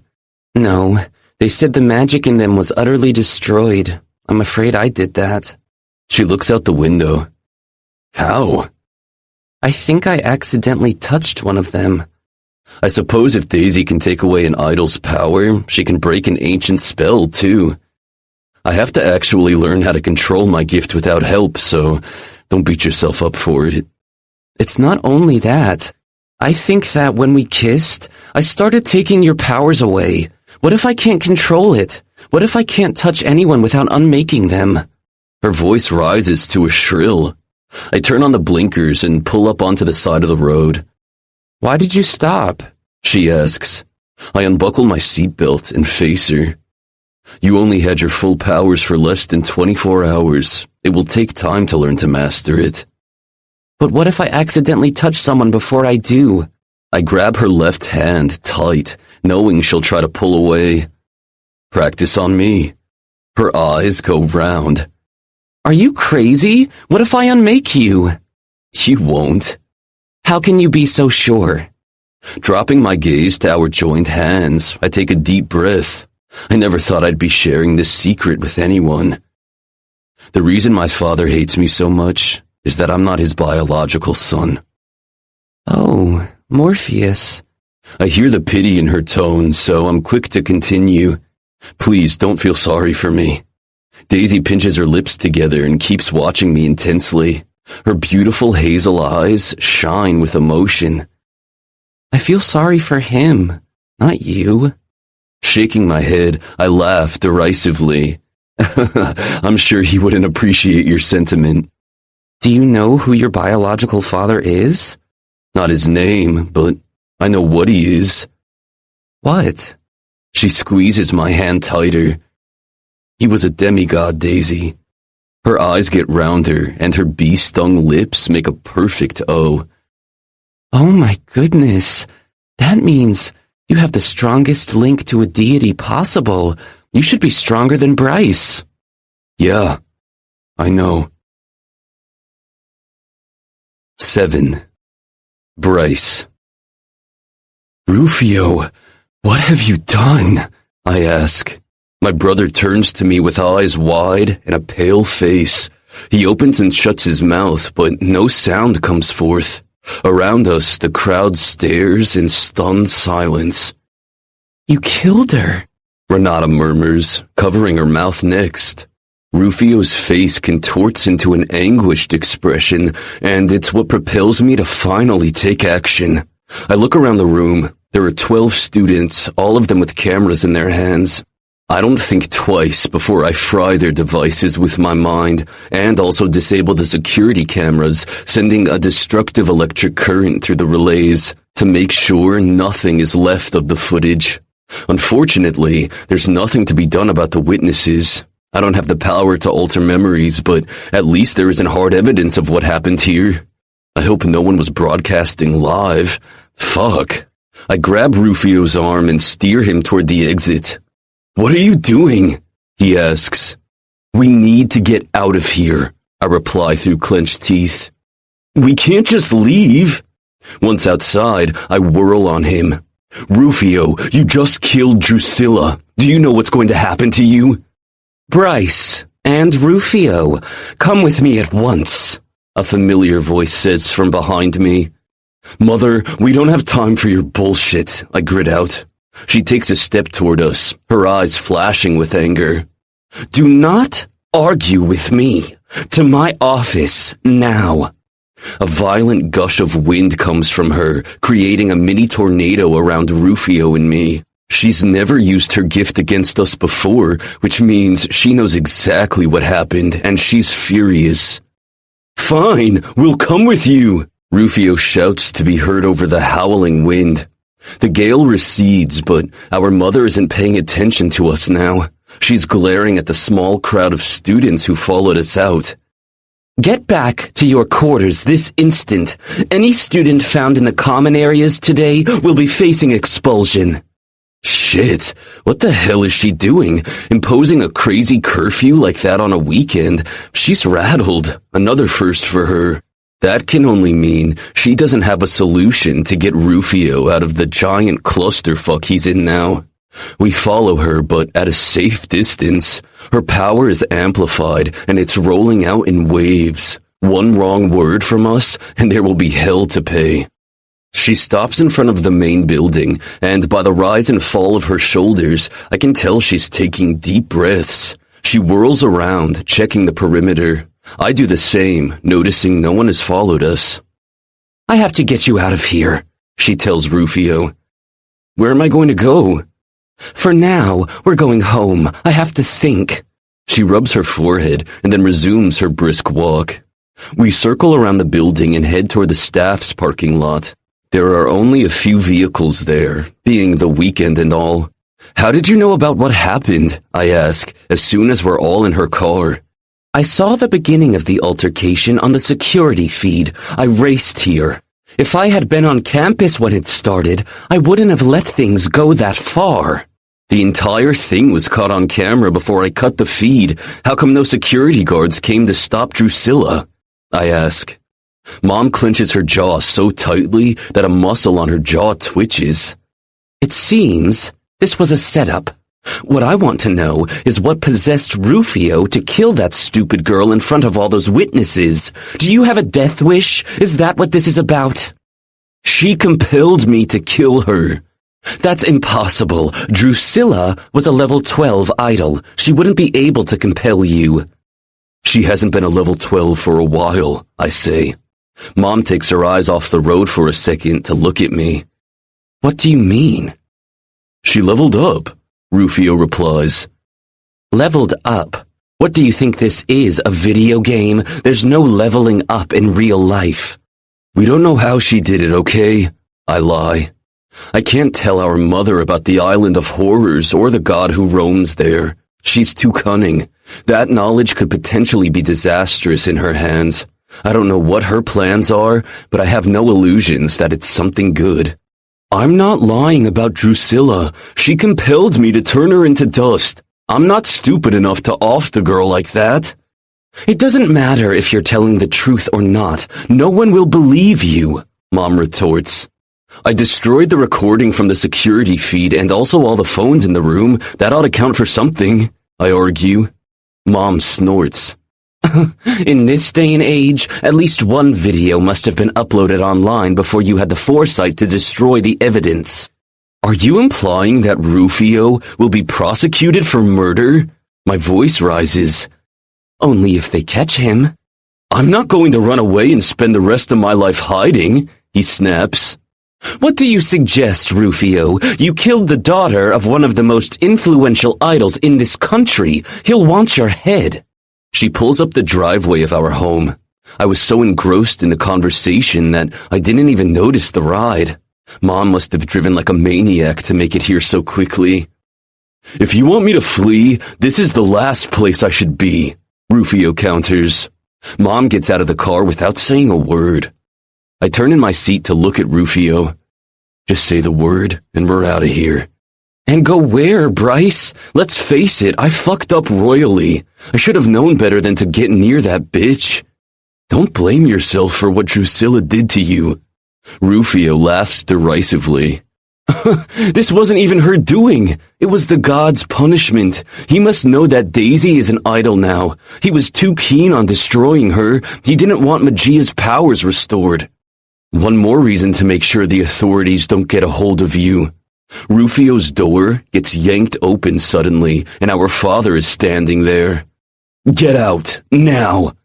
Are you fucking kidding me? I jump out of the car in a flash, ready to defend Rufio from our father's wrath. Dad's breathing is coming out in bursts as he stares Rufio down. But my brother simply raises his chin and stares defiantly at him. You must be the stupidest kid alive, our father finally says. No matter how much you hate someone, you don't kill them in broad daylight, in front of witnesses. Unless that someone is a fringe or a norm, right? I reply angrily. Then it doesn't count. Dad whips his gaze to mine. Don't even start with me. I know you and your brother have been cozying up with that norm whore. Daisy is not a whore, Rufio grits out.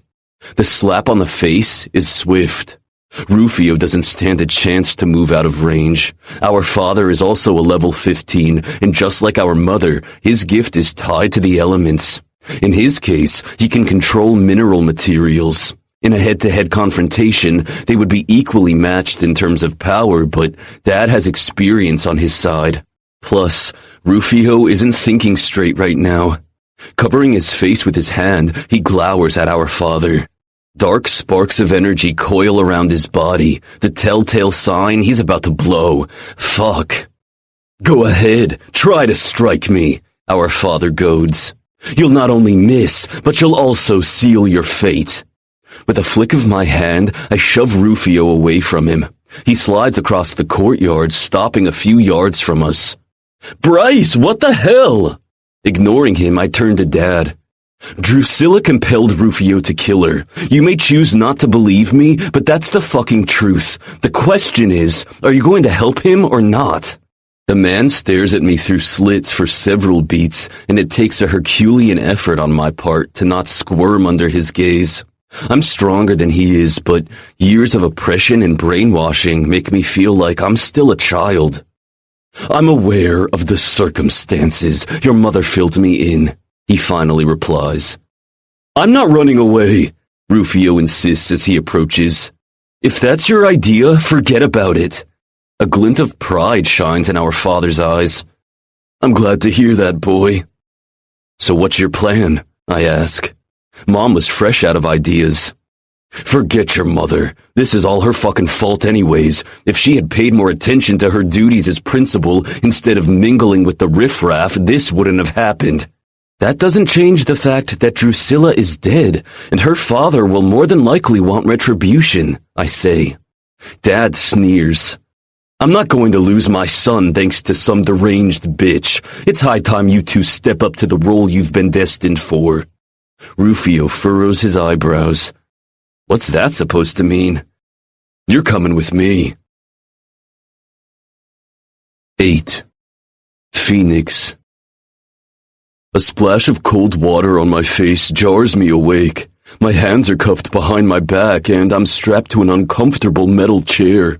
I shake my head to get rid of the droplets of water stuck to my eyelashes, but it takes a few seconds for the blurriness to dissipate.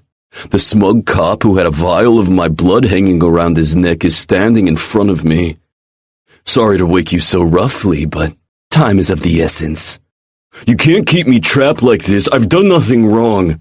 He presses his index against his lips and tisks. Really? You've done nothing. So, refusing to cooperate with the authorities and assault is nothing to you. He turns to a figure hidden in a corner by the shadows. Don't you hate how privileged kids are so fucking entitled? It sounds to me like you have a problem with those better off than you, I say. Jealous much? The cop's face twists into a scowl, but he attempts to mask his reaction with a forced grin. I'm definitely not jealous of you, considering the charges you're facing. Maintaining a mask of calm and innocence, I ask. Charges? You have to do better than that, buddy. Let's start with home invasion and kidnapping. I have no idea what you're talking about. He laughs without humor and begins to pace in front of me. So, that's how you want to play, huh? All right, I'll indulge you.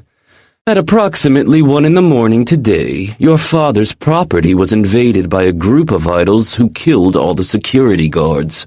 Their mangled bodies were left for us to clean up, but your father is missing. I smile. Boy, that's what you have going for you? Damn, you're not only scraping the bottom of the idol scale, you're also fucking dumb. The punch comes so fast, I have no warning. It sends my head back, and it would have toppled the chair too if it wasn't bolted to the floor. My head is ringing, and my nose is throbbing. The motherfucker better not have broken my nose. I'd be more careful about the words you use with me, boy. You're my bitch now. I watch him through slits, and at the same time, I test the strength of the cuffs around my wrists.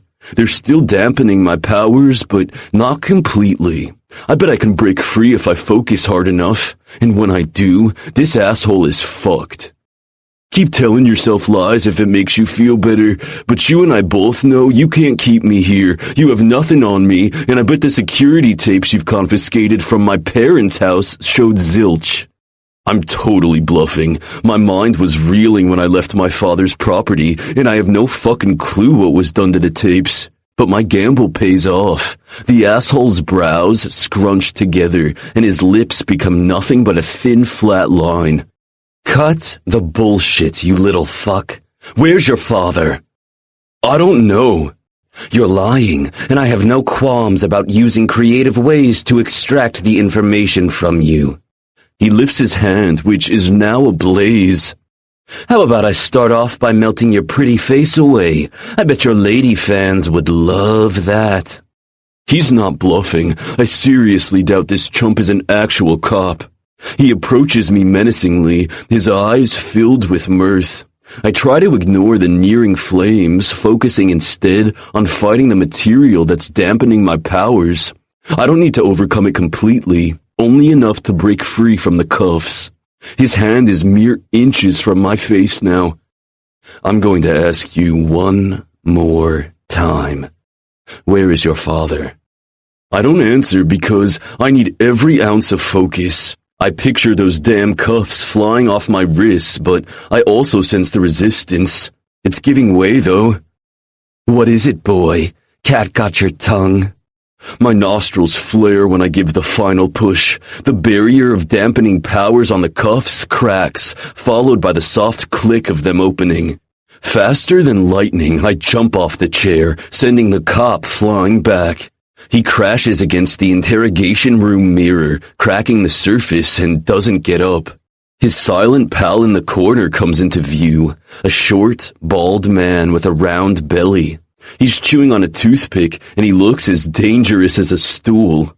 A quick scan tells me he's a fringe, a low-level one. Do you want a piece of me too? I ask.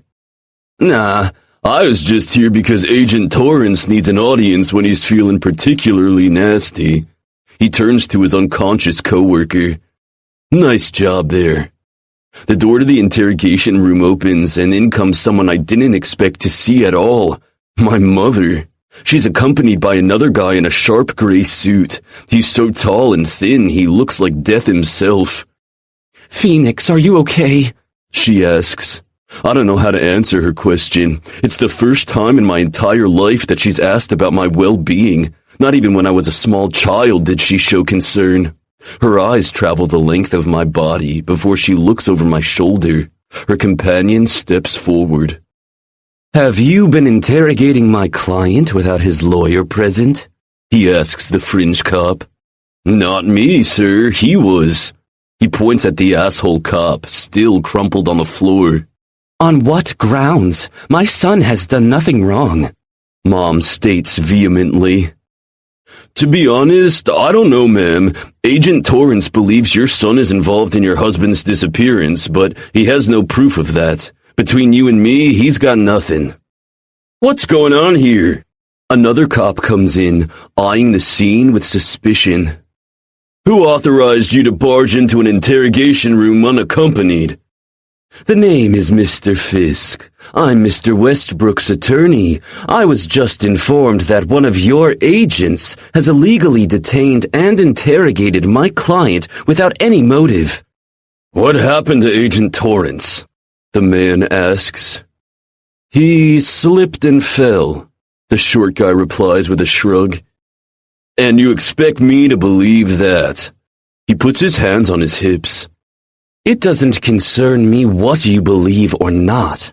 We're leaving, and make no mistake, we will be contacting the head of the Bureau and demanding a thorough investigation of what has clearly been an abuse of power.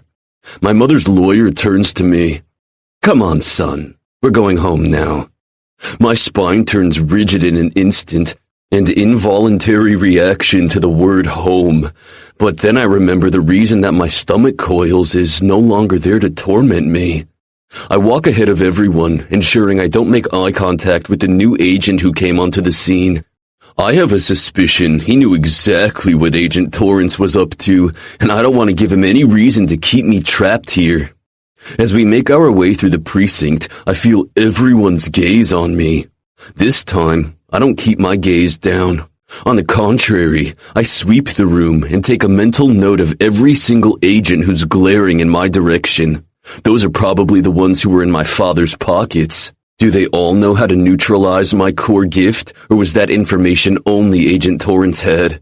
Fuck, one person who can block me is already one person too many. The sun is already up, but dark clouds are approaching from the east. The smell of ozone in the air tells me a big lightning storm is coming. But is it a regular occurrence, or is that damn God coming for retribution? I don't say a word to my mother, nor do I make eye contact. She's as bad as my father in my book. The last thing I want to do is get into a car with her, but the other option is to walk back to campus. My mother's lawyer is driving, and we both sit in the back. I look out the window and pretend she's not there. After several minutes of silence, she finally speaks. Phoenix, I can't begin to tell you how sorry I am about everything. I scoff. Please, Mother, spare me the remorseful speech. I don't blame you for resenting me. I whip my face to her. Resenting you? I don't resent you. I hate you. She winces and then drops her gaze to her lap. I deserve that. I just want to know why. Why did you let him do all those awful things to me? I choke out. I had no choice. I was marked too. I had the same tattoo you did. I narrow my eyes to slits, not buying her excuse. Since when? Since I married him. He told me that in his family, it was a tradition for the wives to receive their husband's mark. I was so in love with him that I didn't hesitate. I thought the idea was terribly romantic. Little did I know what it really meant. She drops her gaze to her lap and wriggles her fingers together. I don't speak for several beats while I try to process her story. All these years I thought my mother didn't care about me at all, but she had been my father's prisoner, just as I had been. Bile pools in my mouth. Still, I can't accept the fact that she never tried to save me. My vision is blurry, and the lump in my throat is making it hard to breathe. Covering my mouth with a closed fist, I look out the window. Fat tears run down my cheeks, while tremors rack my body. I tried to take you away from him before he marked you. He found out, of course, but instead of punishing me, he took his anger out on you. I close my eyes, remembering the first time my father laid his hands on me. He didn't rape me then, but he did almost kill me. I choke on a sob, hating that he can still make me feel this terrible, even after his demise. I was terrified that if I tried again, he'd kill you. Her voice cracks at the end. He was close on many occasions, I reply bitterly. I'll never forgive myself for all the years you had to endure his torture. I'm so sorry, Phoenix. She sounds so shattered, so remorseful that it cracks my heart even more. We were both victims of a monster. I turn to her. Mom. She lifts her tear-streaked face to mine, and finally the dam breaks loose.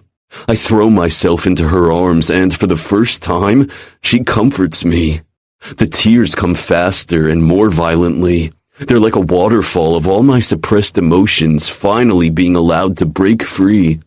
I don't know if I'll ever be able to build any kind of relationship with her or truly forgive her, but right now, I'll pretend she's the mother I'd always wished she were. 9. Daisy. Do the guys know? He shakes his head. No, you're the first person I've told. His confession makes my heart beat faster. Not even his closest friends know, yet he confided in me. Why is that? Morpheus's shoulders sag forward. I didn't want them to know my mother was unfaithful. I know it sounds stupid, but it makes me so ashamed that she valued having an idle child more than being true to her husband. No wonder he hates me. Oh, Morpheus, don't make excuses for his awful behavior. It doesn't matter anyway. Now he finally has the guts to do what he's been dreaming about since I was born. He was terrified my real father would punish him if he kicked my mother and me to the curb. It seems alcohol has erased that fear. Was he also afraid of you? Morpheus laughs without humor. Oh yeah, very much so. But I'm not as powerful as he thinks I am. My mother didn't think things through when she decided to produce an idle child at all costs. Because she's a fringe, I can't handle all the power I inherited from the demigod who sired me. That's why when my powers began to manifest, she had these bracelets made. So that's why you think you can be my guinea pig? Because of your direct link to a demigod? Yup. Morpheus releases my hand and removes the bracelets. I hold my breath, expecting the shadows to leap forth and devour him whole, but they remain hidden. Morpheus, I still don't think that's a good idea, I say. He reaches over, cupping my face. I should push him away, but my careless heart has other ideas. I lean into his caress, covering his hand with mine. My heart flutters, and radioactive butterflies break free in my belly. I want to kiss you again, he breathes. I want to kiss you again, too. The rain is still pouring outside, and we can't see anything beyond the gray curtain. We're trapped in our own cocoon, and there's nothing keeping Morpheus from crossing the distance between us. And he does just that. Overwhelmed by desire, I do the same, meeting him in the middle. The moment our lips touch, an electric current runs through my body, igniting a furnace inside of my chest. It spreads rapidly like wildfire. My bones burn, and my skin yearns for everything he can give me. I need him so desperately, it's almost like I want to take his entire essence into myself. That's when I feel the wrongness of it. I'm sucking Morpheus's powers out of him. I pull away suddenly, breathing hard. His eyes are half closed but lust-filled. He leans forward, trying to capture my lips again, but I have no choice besides pushing him away. Morpheus, we can't. I'm sorry. His gaze goes from smoldering hot to ice cold in a split second. Why? Didn't you feel it? I was taking your powers. His eyebrows arch. I didn't notice. I face forward, hugging myself. I'm like a succubus. This is awful. You're nothing like that. We'll figure this out together. I look at him. I didn't take it all, did I? I don't think you took anything, to be honest. Let's test it out. How are you going to do that? I cower away from him. Please don't put fear into my heart. An emotion I can only describe as remorse strikes Morpheus's features. Daisy, I'll never do that to you again. He turns away, rubbing his face. You have no idea how much I regret treating you so terribly before. I nibble on my lower lip, hating the way the memory of my early days at the academy makes me feel. So much has happened since that it was easy to simply push those sentiments under the rug. Apparently, I'm not over it. But I don't want to be the type of person who holds grudges, who can't truly forgive. That kind of negative emotion will only turn me bitter. I believe you, I say, but the memory is still too vivid in my mind. If I have to spend the rest of my life atoning for that, I will. I glance at him, finding his eyes shining with so much sincerity, so much emotion, that I wholeheartedly trust him. How are you going to test if you have all your powers? I ask to get back on track. Right. Morpheus stares at his bracelet-free wrists. This is the first time that I'm not wearing the protection of the bracelets, and the shadows aren't tormenting me. But they did when I accidentally disabled them. True. He looks me in the eye. I'm going to bring them forth. On purpose? Yes. I did it before when I thought Drusilla had done something to you. The memory comes to the forefront of my mind. Morpheus turned his shadows into a whip. It was absolutely terrifying. They almost consumed you then. His lips twist into a sardonic grin. Good thing you're here. If it happens again, just touch me. I can't help but hear the double meaning of his words, which makes my cheeks warmer. He switches his attention to his hands again, and a couple of seconds later, the shadows reappear, writhing like snakes. They coil around Morpheus's wrists, slowly this time, not out of control like before. Without warning, Morpheus flicks his left wrist, sling-shooting the shadows forward. They hit the windshield, spreading through the glass until they block the view entirely. The inside of the car turns almost pitch black thanks to the now tinted windows. I'm still an idol, which means... He grabs my hand. My heart skips a beat. I'm nervous for more reasons than one. The leather seat creaks as Morpheus moves. He leans forward, stopping an inch from me. I think we should continue where we left off. He finishes. The speakers blast the most god-awful ringtone, destroying the moment like a vengeful machete. What the hell? He digs his cell phone from the car's console.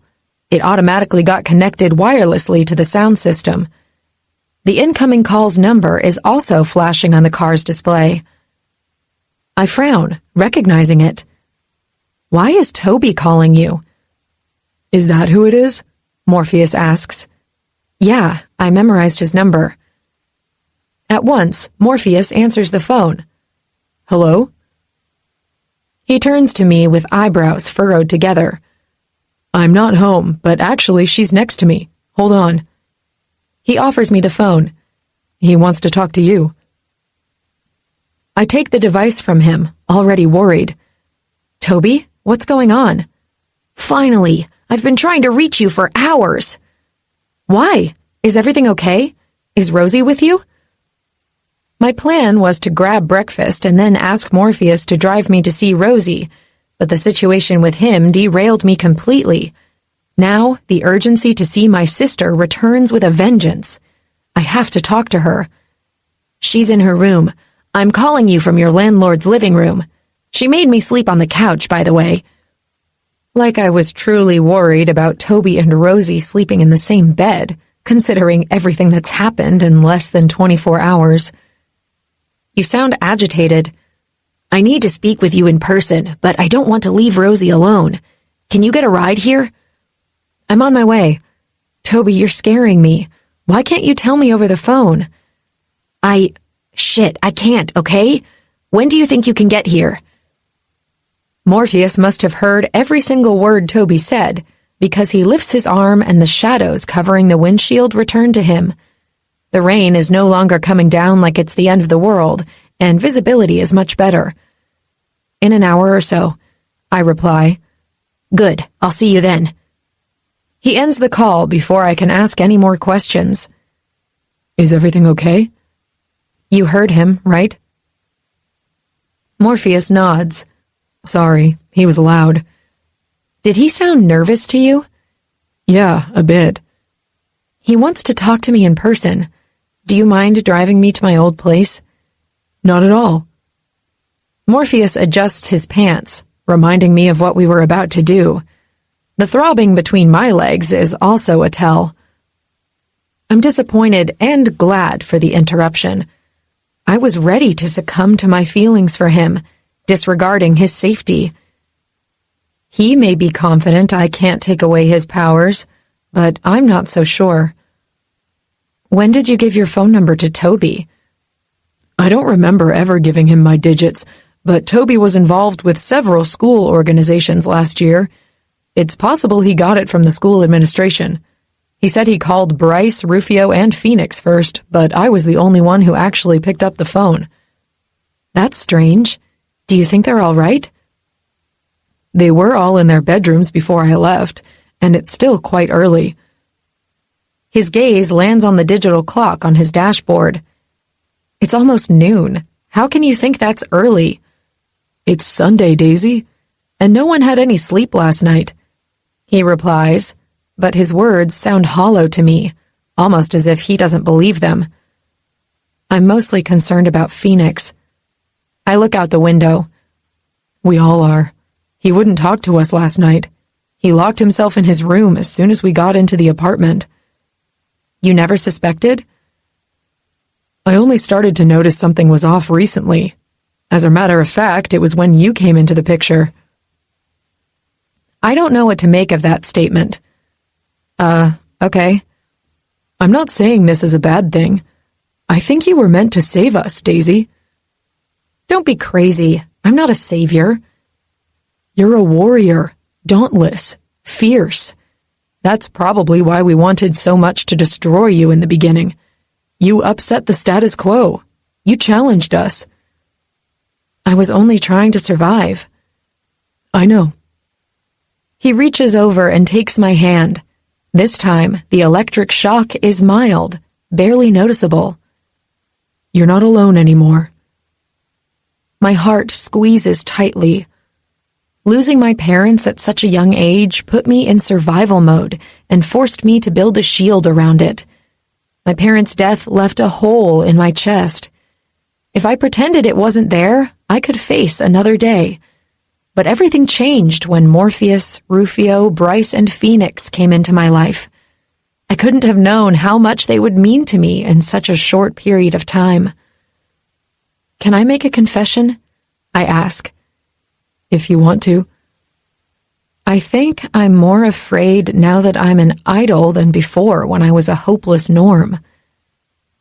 Is it because of your ability to unmake idols? In part. I feel like I've been manipulated my entire life, and this is only the beginning. The Knights want something from me. What if I don't want to cooperate with them? What's going to happen to me then? Daisy, I want to make something very clear to you. No one is making you do anything you don't want to. I don't care if they're knights or the gods themselves. I won't let them. Would you challenge a god to protect me? I ask in disbelief. He takes his eyes off the road for a second to look at me. I've already done it. We all have. 10. Rufio. After our father dropped the statement that it was high time for us to fulfill our destinies, I knew it didn't mean anything good. It might have taken me a while to see the man for who he is, but I know now that all the years he preached about supremacy of idols was a load of bullshit. Daisy made me see that norms and fringes are people just like us. They aren't vermin, undeserving of living. Hate isn't something you're born with. It's taught, and Bryce and I couldn't have possibly had a better teacher than Daddy Dearest. We don't go into the house. Instead, our father urges us toward his vehicle. Bryce aims for the passenger seat, but Dad stops him. No, I want both of you in the back seat. Why? My brother asks. Because I said so. He waits next to the car until we obey him and then orders us to wear the blindfolds we find inside. Are you kidding me? I glare at the piece of black fabric in my hand. You haven't earned the right to see where I'm taking you yet. Don't argue with me and put that thing on, damn it. He slams the back door shut and walks around the car. Where do you think he's taking us? I ask Bryce. I have no idea, but I say we do exactly as he commands. I open my mouth to offer a retort, but Bryce cuts me off. Do not argue with me and follow my lead. He ties the blindfold behind his head and sags against the leather seat. Reluctantly, I do the same. Going to a mysterious location with our father beats getting arrested for killing Drusilla. I still can't believe I fell right into her trap. I'm the stupidest person alive. When I hear my father slide behind the wheel, I ask, how long until we get where we're going? You'll know when we get there. The silent engine turns to life. The only telltale are the soft vibrations beneath our seat. A lurch forward tells me we're on the move. A minute later, my father speaks again, though not to us. Delta, I have a job for you. Who the hell is Delta? I just sent you several images. I need you to get a team of sweepers and follow the standard procedure on every single person in those pictures. Call me when the job is done. What the hell was that all about? Bryce asks. I just did what your incompetent mother should have done from the get-go. What the hell are sweepers? I ask in turn. Idols who can scrub minds. Bryce thought fast and destroyed the security tape footage and the cell phones of everyone present, but there's still the issue of their memories. Isn't scrubbing minds forbidden by law? Bryce pipes up again. So is killing an idol, Dad replies sternly. I'm cleaning up the mess Rufio made by whatever means necessary. Do you have a problem with that? No. What if someone broadcasted that live? I ask. What do you take me for, Rufio? It was the first thing I took care of. The only loose ends now are those witnesses. Next time you decide to kill someone, do me a favor and don't have an audience. I don't plan to, I grumble. It seems that not being able to see where we're going makes the trip much longer. Also, without visual stimuli, all I can think about are the events of the night before. Does my father know about what happened to Mr. Westbrook? They weren't friends, but Saturn's Bay is a small town, and everyone knows everyone. Damn it, we shouldn't have trusted Mr. X's associates with the cleanup. What if they miss something? I don't think my father will be so willing to help if he finds out we invaded Mr. Westbrook's home and killed a bunch of fringes and idols in the process. Don't get me started if he discovers that I helped get rid of that monster's body. I don't regret any of it, and I'd do it again if given the chance, but it's best to face one bad situation at a time. No one speaks for the remainder of the trip, but I know Dad is headed for the mountains by the vehicle's inclination and the way it keeps swerving left and right. The motion is making me carsick thanks to the blindfold. I clamp my jaw shut. Puking all over my father's pristine car won't help me one bit. Finally, the car begins to slow, and a minute later, it stops. There's a whirring outside, which I immediately associate with the sound of a gate sliding open. The tires crunch against loose gravel as we move forward. A second later, the car dips at a 45-degree angle, if I were to guess. We're here. You can remove the blindfolds, Dad says after a minute. I blink my eyes several times to adjust them to the brighter lights. Bryce opens his door and gets out, prompting me to do the same. If I didn't know we'd traveled through several hills, I'd say we're underground, but since we did, we're most definitely inside a mountain. A vast space with a high-domed ceiling greets us. The walls are smooth concrete, but after 10 feet or so, they stop abruptly to reveal the rough-cut rock. Ahead of us, the stainless steel doors to an elevator stand almost lonely in the background, if it weren't for the idols wearing combat uniforms and sunglasses standing on each of its sides. A quick scan doesn't tell me their level on the power scale. They're masking it. There's only one reason that comes to mind for their trouble. They want people to underestimate them, which means they're packing power. Without a word, our father strides toward the elevator. The guards remain frozen, as if they were marble statues. The doors slide open, and my father steps inside. Bryce and I follow him, but I make a point to stare at one of the guards to see if I can get a reaction from the guy. Nothing. Not even a jaw muscle twitch. "What is this place?" I ask as soon as the doors shut again. "This is where the birth of a new era for idols will take place." My stomach twists savagely, as if I had eaten something rotten. His words remind me of what our mother said to me not too long ago, that a shift was coming, and we had to prepare for that. I wonder if she told Bryce the same thing. It's a pity I can't read minds. The elevator goes down and down. It almost feels like we're going to the center of the earth, or worse, hell. It stops suddenly, and when the doors slide open again, they reveal nothing but a long and narrow corridor. A golf cart is parked next to the elevator, but Dad doesn't veer toward it. Instead, he leads us to a single door to our left with a scan pad next to it. He leans forward, and a blue light runs over his right eye. Damn, a door secured by a retina scan? I wonder what we'll find inside. "Go in," my father says while he waits by the door. We enter a small meeting room with a long rectangular table that has 6 chairs on each side and 1 chair at the end. Not what I imagined, and I'm disappointed.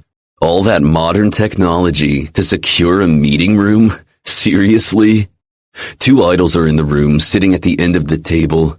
The door slams shut behind us, sealing Bryce and me in the room with individuals who aren't masking their powers.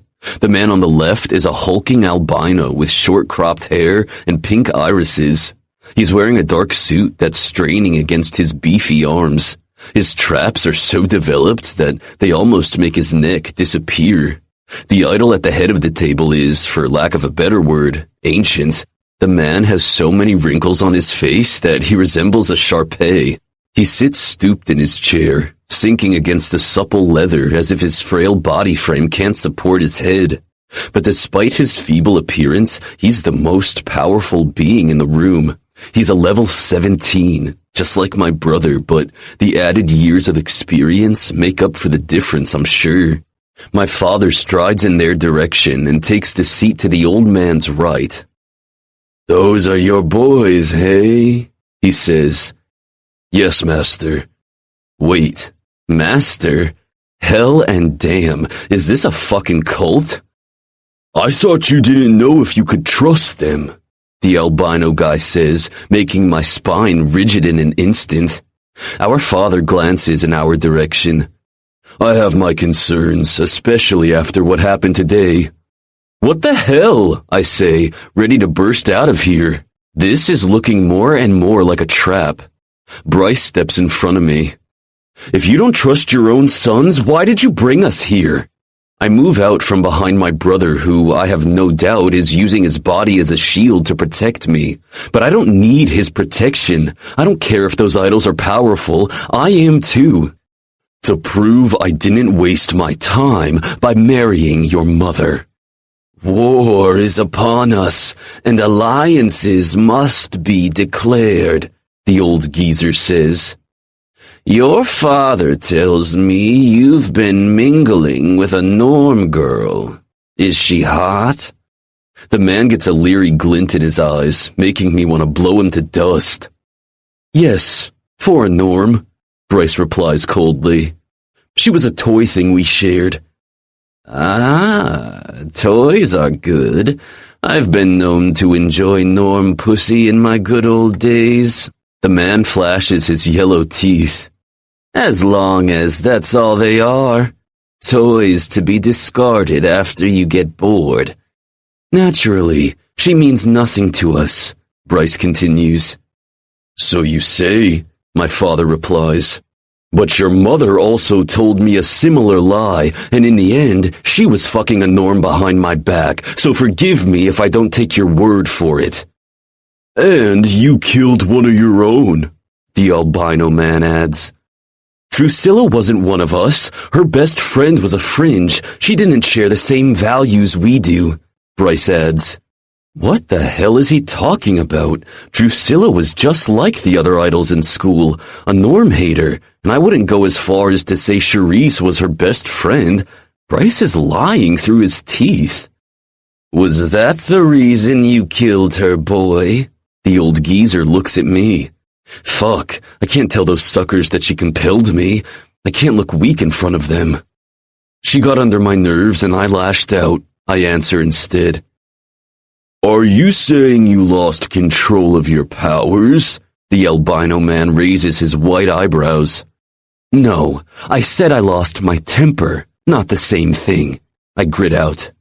Mr. Dharma is a powerful player in the idol community. We don't want to lose that potential source of investment. A war costs money. He turns to the old man. I've already taken care of the incident. There won't be anything linking Rufio to her death by the end of the day, my father replies. Very well. The master links his hands together. The young one has proven he can kill without remorse. That's a quality I greatly admire in an idol. The question is, are you willing to prove your loyalty to the cause? And what is the cause, I ask. For years, idols had to make concessions so weaker creatures like fringes and norms could coexist with us. The time has finally come for us to claim our gods-given destiny. They have blessed us with their gifts for one reason, to make this planet a better, prosperous place. To do so, we must eliminate the scourge. Bile fills my mouth and my blood runs cold. I know exactly what's coming next. You're fighting for idol supremacy, Bryce says. Exactly. And what do you want from us? Bryce takes a step forward without showing an ounce of emotion. Maximus is sure you would be loyal to the cause, but we can't take any risks, legacy or not. You must earn your place within our organization. How? I ask. We've heard rumors the Knights have gotten a secret weapon, an idol capable of unmaking our kind. Shit, they know Daisy exists, but do they know who she is? You will find that idol and kill him. Him. They don't know it's her. A sense of partial relief washes over me, but not completely. I open my mouth to ask what happens if we don't, but Bryce beats me to the punch. Consider it done. 11. Daisy. I didn't know what to make out of Morpheus's statement. What did he mean that they've all defied a god to protect me? But I don't ask in the car, because I sense that's a conversation that needs to happen among all of us. We don't speak much on the drive to my old neighborhood. To be honest, my head is filled with thoughts and worries. The most pressing one is obviously about Rosie, and the closer we get to Mrs. Wilmot's house, the more nervous I become. I don't know how to mask my powers yet, and even as a norm, she'll be able to tell I'm different. When Morpheus parks in front of the house, I don't get out of the car right away, just keep staring straight ahead. The rain has stopped, but the sky is still dark gray, matching my somber mood perfectly. What's the matter, Daisy? Rosie and Toby will know about me as soon as I stand in front of them. We never got to practice masking your gift. I'm sorry. It's not your fault. In a way, it is. Let's try now. Do you think I can learn it that quickly? He gives me a little smile, showing just the hint of his adorable dimples. It's not difficult. I let out a shaky breath. All right, teach me. Close your eyes and imagine you're naked. I squint. What kind of exercise is that?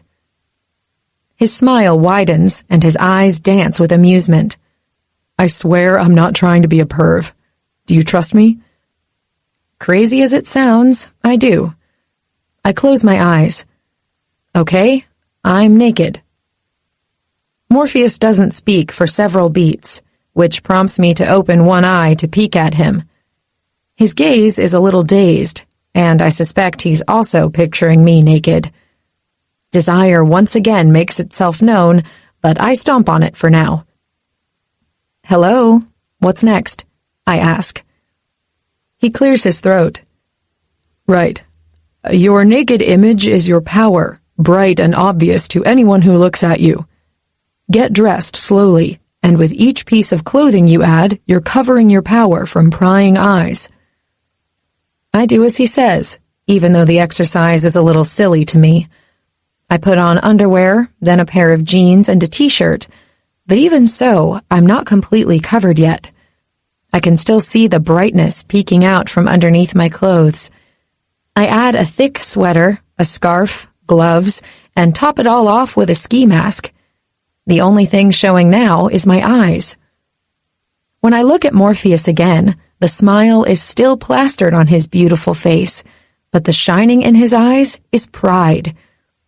Did I do it? He nods. You did. You masked your powers. Really? But am I going to be able to keep it masked for long periods of time? Now that you've associated the mask with wearing clothes, you should be able to keep it on subconsciously. I nibble on my lower lip while my thoughts stray. It sounds too easy. Please don't do that, he almost groans. Do what? I focus on him again. He looks pained. Bite your lips like that. It makes me wish I was the one doing it. Heat rushes to my face, and my body is once again on fire. He's not even touching me. A loud knock on my window jolts me from the lust-infused fog that had wrapped around me. Toby is standing outside. He must have spotted Morpheus's car from the house. Here goes nothing, I say, before I open the door. Hey, Daisy, how is everything? How's Bryce? He asks, bouncing from foot to foot. He seems nervous.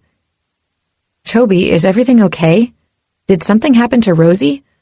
She's fine. Still shaken about what happened last night, but I think she'll get over it soon. The sound of a door banging shut tells me Morpheus is also out of the car. He walks around the vehicle and stands next to me.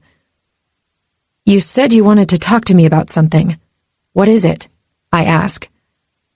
He looks nervously in Morpheus's direction and then back to me. I think Bryce did something to me when he healed me. My eyebrows furrow together. What are you talking about? Morpheus places a hand on the small of my back, sending chills up my spine. Daisy, look at him closely. I do as he says, but I see nothing different about Toby. He's projecting the faint energy fringes usually do, but that's thanks to the device he has around his neck. I don't see anything out of the ordinary, I reply. His aura is different, Morpheus points out, and Toby's face blanches. It's because of the necklace, I say. Toby shakes his head. I'm not wearing my necklace, Daisy. That's what I'm talking about. I think Bryce turned me into a fringe. My jaw drops of its own accord while my brain spins at breakneck speed. Son of a bitch. Morpheus runs a hand through his hair. How did you figure that out? I asked Toby. I thought I was losing my mind at first. I was trying to sleep on your landlord's uncomfortable couch when I heard her mumbling about her not getting paid enough to deal with so much bullshit. I opened my eyes a fraction and saw her looking through the mail. Her lips were nothing but a slash across her face, but I kept hearing what she was saying.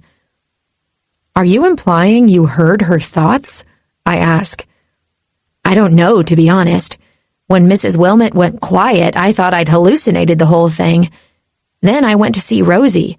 She was sound asleep, so I just watched her for a few minutes before I heard her voice in my head. I take a step back, an involuntary reaction that, unfortunately, Toby catches. You're afraid of me now. No, it's not that.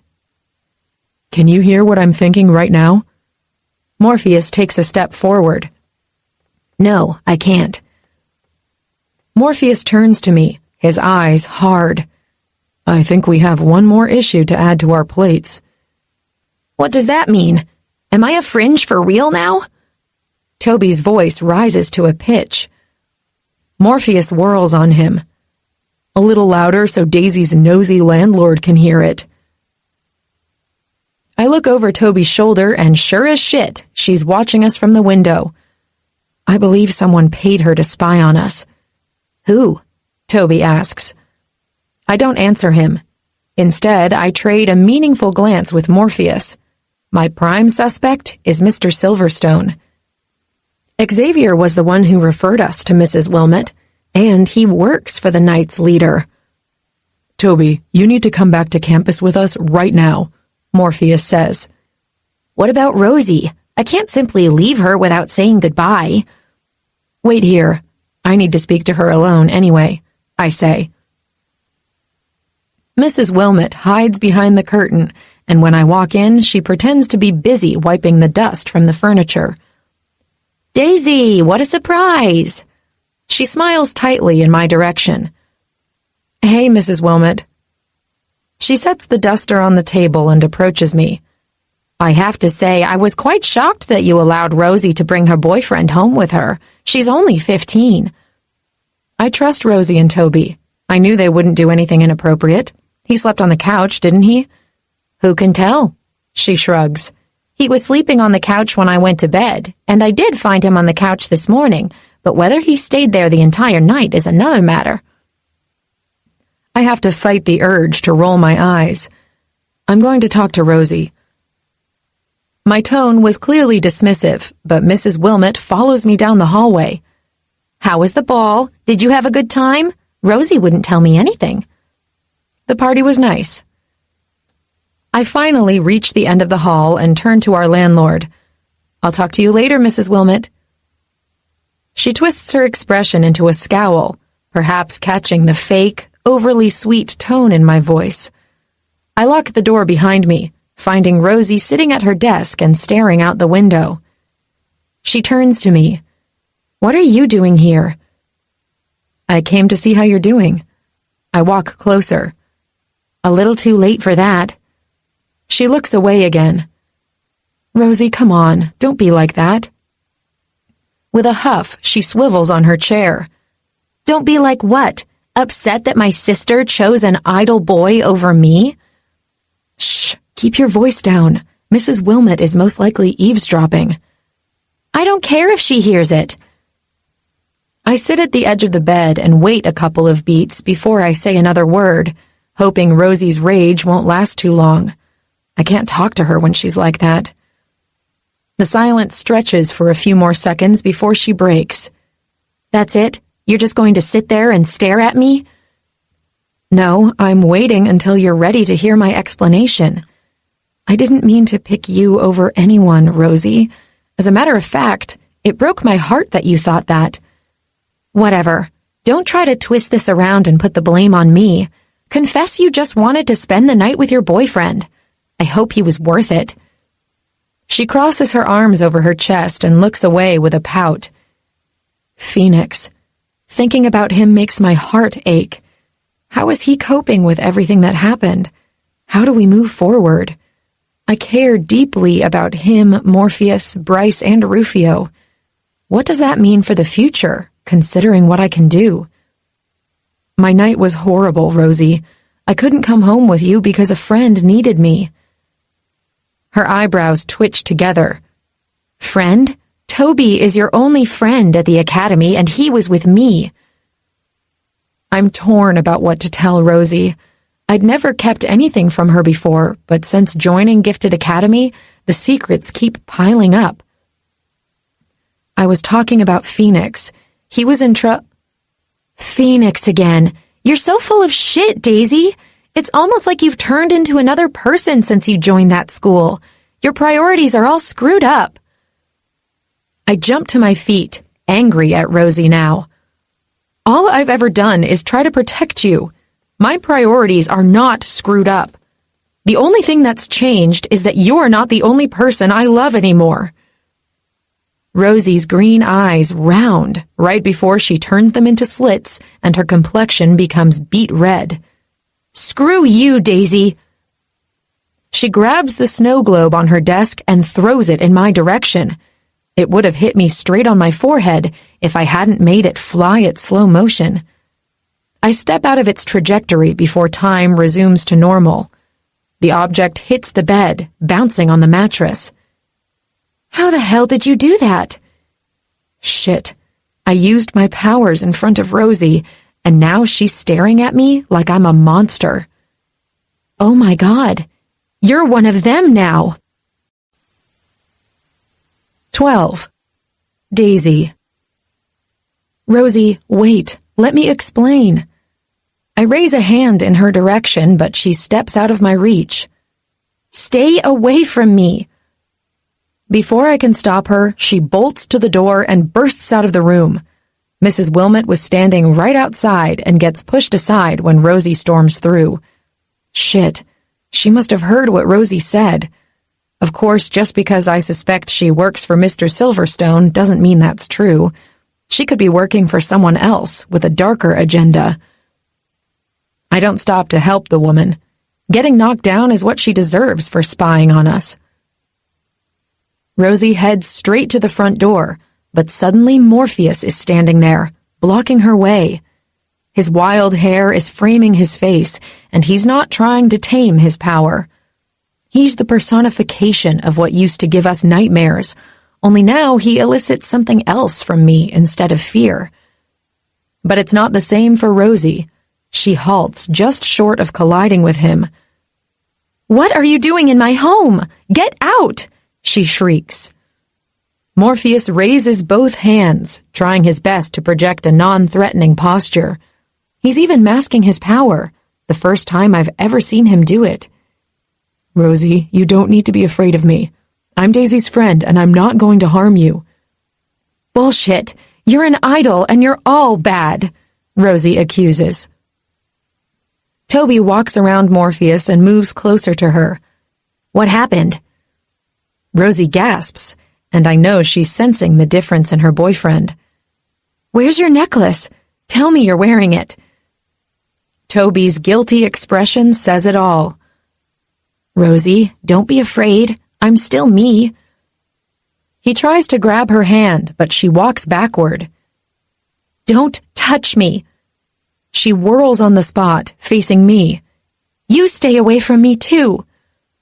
Rosie, you need to calm down, I tell her gently. She shakes her head while fat tears stream down her cheeks. No, I'm not going to calm down. I knew going to Gifted Academy was a terrible idea. And look at you now. You're a monster. They made you one of them. I wince, crying now too. I knew it would be difficult to make Rosie accept what happened, but I couldn't have foreseen how much her rejection would hurt me. Son of a bitch. Toby looks at me. You've also changed. Movement in my peripheral catches my attention. Mrs. Wilmot is behind Rosie, and before I can stop her, she stabs my sister's neck with a needle. Rosie's eyes roll back in their sockets, and then she collapses in our landlord's arms. What the fuck? Morpheus advances, but stops short of attacking the woman, since she's now using Rosie as a shield. What did you do? I grit out, trying to control my rage. My body is shaking so hard it's rattling my teeth. "Don't worry, Daisy. Andrea didn't harm your sister." A familiar voice replies from my right. Principal Fallon joins us in the living room, wearing her usual sharp suit and resting bitch face. She only gave her a mild sedative. "What fresh hell is this?" Morpheus glowers at the woman. "What are you doing here?" "Hello to you too, Mr. Malik," Principal Fallon replies in a cold tone. "I see that you're doing much better now." I trade glances with Morpheus. Is she referring to the incident at the diner this morning? Has she been following us? "Why are you here?" I question. "I came because I need your help." The anger is still running rampant through my veins, but her words give me pause. "Help with what?" "Great. One more person wanting a piece of Daisy," Morpheus replies angrily. "It's not for me. Rufio and Bryce are in trouble." My heart skips a beat before it begins to beat madly inside of my chest. What happened to them? Principal Fallon turns to my landlord. "You can set the girl down and leave, Andrea." Mrs. Wilmot lays Rosie on the sofa and, without making eye contact with me, disappears down the hallway. At least now I have one of my questions answered. My landlord was being paid by Principal Fallon to keep tabs on Rosie and me. But for what purpose? I thought she was in cahoots with Xavier. "What's going on? What happened to Bryce and Rufio?" Morpheus asks. "An incident occurred this morning in the juniors' dorm. Rufio accidentally killed Drusilla Dharma." "No," I breathe. "Rufio wouldn't kill a student like that, even if that person was Drusilla." "What did she do to him? He would never be foolish enough to kill anyone," Morpheus chimes in. Principal Fallon switches her attention to Toby, who's kneeling in front of Rosie's unconscious form. "You can speak freely in front of him," I say. "Rufio claims Drusilla compelled him to kill her. I want to believe my son, but everyone knows Drusilla wasn't strong enough to affect him. But that's not what I'm worried about. My husband took Rufio and Bryce somewhere, and I'm afraid nothing good will come of it." I haven't had the displeasure of meeting the man, but I know he killed my uncle, which forces me to agree with Principal Fallon. "What do you want me to do?" I ask. "For starters, we need to return to campus as soon as possible." That's not what I expected her to say. "You came all the way here to tell us to return to campus? Are you kidding me?" Morpheus scoffs. Principal Fallon squints in his direction. "Watch your tone, Mr. Malik. I'm still your principal." "You drugged my sister and paid my landlord to spy on us. You'd better start giving me answers if you want my cooperation," I say. "I drugged your sister because she was hysterical. You're no longer a norm, Daisy. You're an idol now, so you'd better start acting like one." "Daisy is an idol?" Toby unfurls from his crouch. "Holy shit, this has to do with Bryce healing both of us, right?" Principal Fallon turns her keen eyes on my friend. "It's possible, but only 2 instances don't give us enough evidence to draw conclusions." "Bullshit. Of course it does. Bryce is the only common factor in both situations." "It seems you've leveled up to fringe status," Principal Fallon continues. "What can you do?" I want to urge Toby to keep his mouth shut, but he's not looking at me. With squared shoulders, he answers, "I can read minds, maybe. At least I think I can."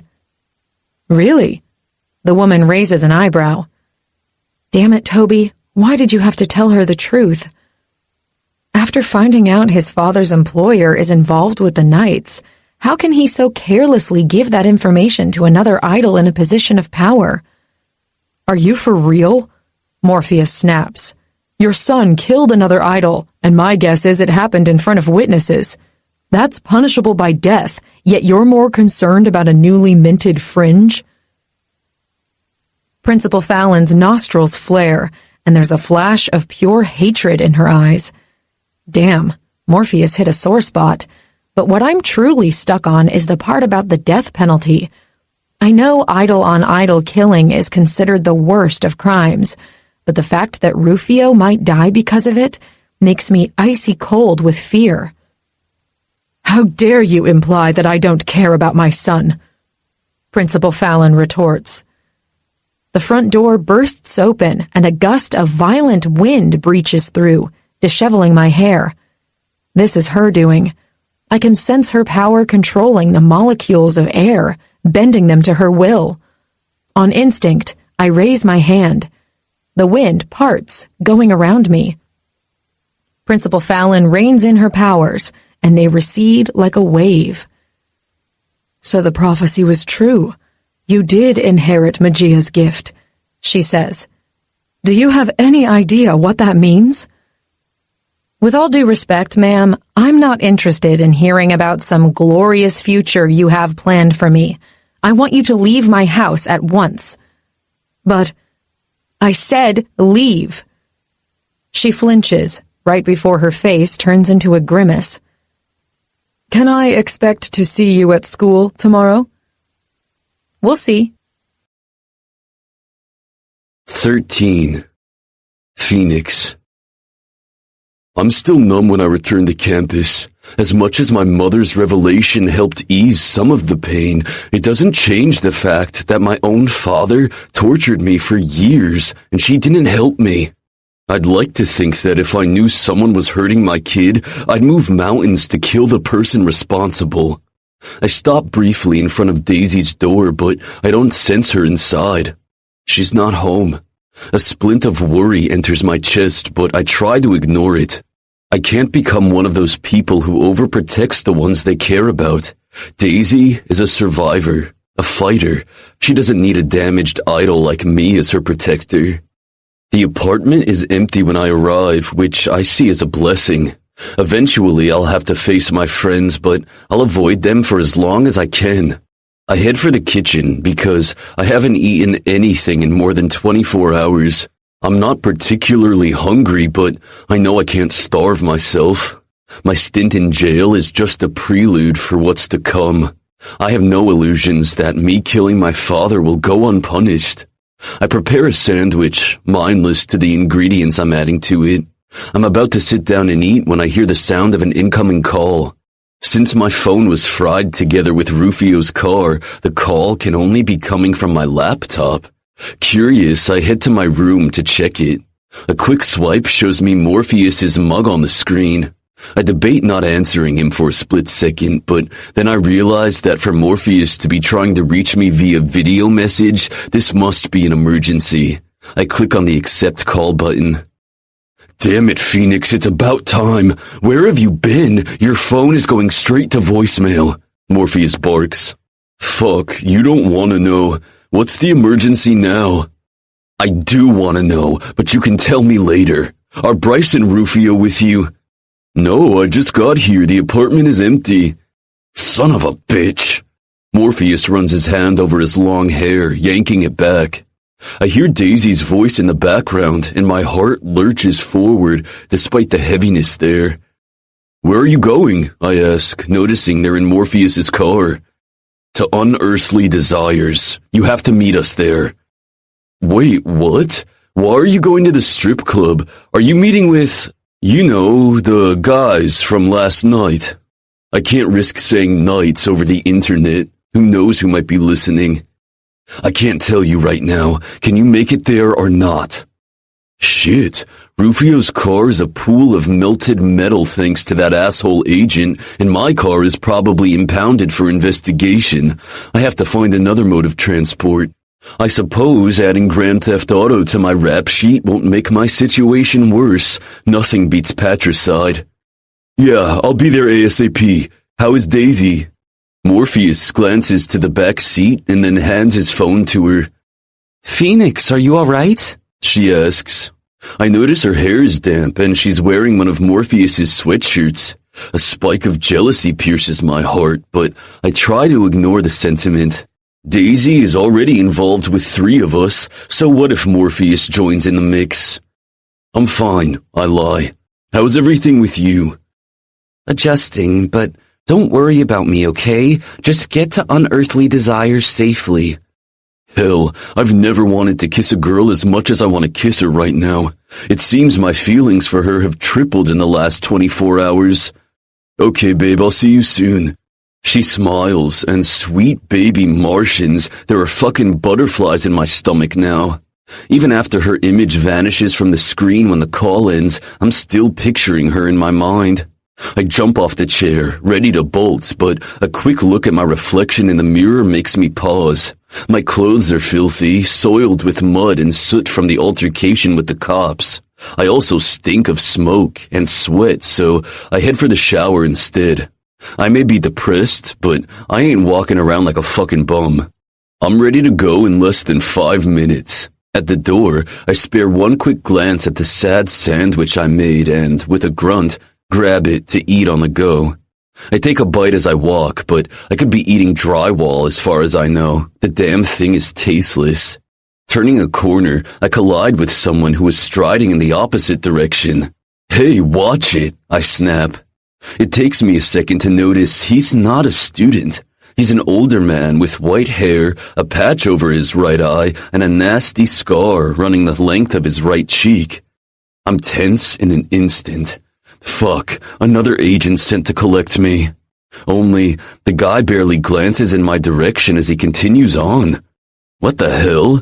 If he's not here for me, then that can only mean...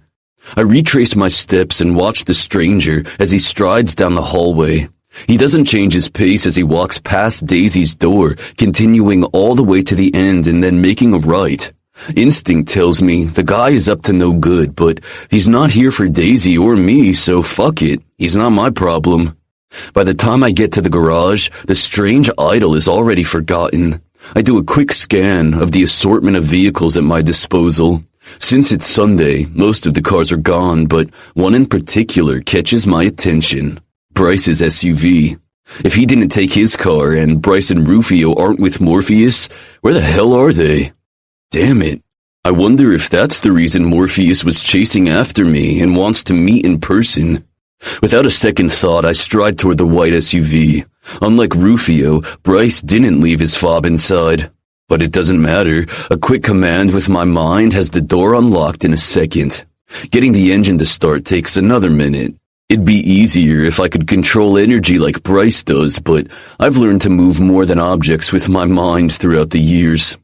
Almost silently, the engine turns to life. I don't peel out of the parking garage like a maniac this time, too aware that stealth is more important than speed.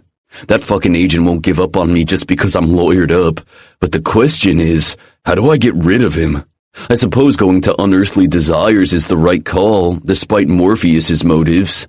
Last night I was too stunned to ask a lot of questions. Today, I'll get straight answers from Mr. X. 10 minutes after I leave the campus grounds, I notice I'm being followed. It's not an official car, but a maroon station wagon. That doesn't mean it isn't that fucking cop again. It doesn't matter. I gotta lose the tail. There isn't a lot of traffic on the highway today, so I have to get creative. First, I make sure the driver is indeed following me, swerving to an exit at the last minute to see if the station wagon will do the same. Sure as shit, it follows me. Okay then, now I can carry on with my plan without remorse. Shit, I was never one to be concerned about regret, yet here I am making sure I don't hurt an innocent person by mistake. Daisy's changed me in more ways than one. She made me care about her, for starters. Never in a million years did I think I'd fall in love with a Norm. The sudden realization freezes me for a second. Son of a bitch. I'm in love with her, and that's the fucking truth. No wonder I felt such jealousy earlier. And now, I care about strangers too. Whatever, the motherfucker in that maroon car is definitely following me, so I won't hold back. I let him tail me until we reach the Ardea Bridge, which connects the north and south sides of Saturn's Bay, then slow down to way below the minimum speed limit. The car behind me will either keep up with my pace, or he has to overtake me. He chooses to slow down too, but not before he gets close enough for me to see who's behind the steering wheel. It's not the asshole cop who arrested me last night, but it's one of his co-workers from the precinct. That's all I need to know. Before he has the chance to change lanes and increase the distance between our cars, I put everything I have into sending the station wagon against the bridge's safety railing. He crashes hard against the metal, the friction creating sparks before he loses control of the vehicle and spins. That's when I press the pedal to the metal and take off, leaving him eating dust. It's too bad I had to slow down to perform that little trick. If he had been driving a little faster, he would have gone over the bridge. My blood is pumping with adrenaline, and the euphoria lifts the fog that had been dragging me down for so long that I forgot what it was really like to feel alive. I turn on the radio, turning it to a heavy metal station and blowing up the speakers. I scream from the top of my lungs in sync with the current song. I don't ease off the gas pedal, almost wishing a cop would try to pull me over.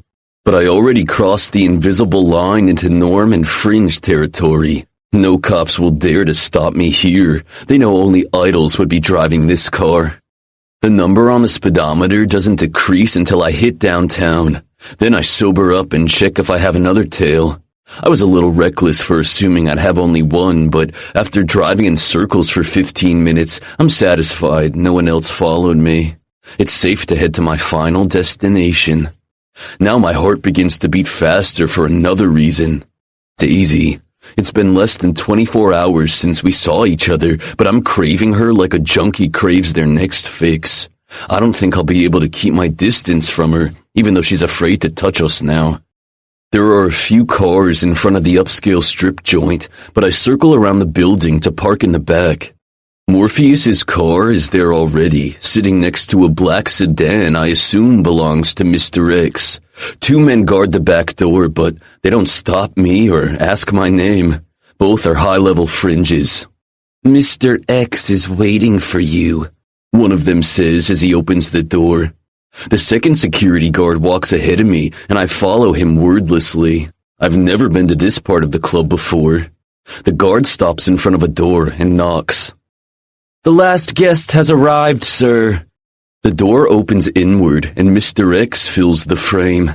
At once, shame washes over me. He also knows what my father had been doing to me in that basement. The man barely spares me a glance, though, simply moves out of the way and lets me in. My eyes immediately zero in on Daisy, who's sitting on the couch. Her sister Rosie is asleep on her lap. Okay, that I didn't expect. "You're here," she says. "Yeah, you didn't think I would come?" I move closer. Too bad her sister is in the way, or I'd crush Daisy in my arms. "I knew you would, but..."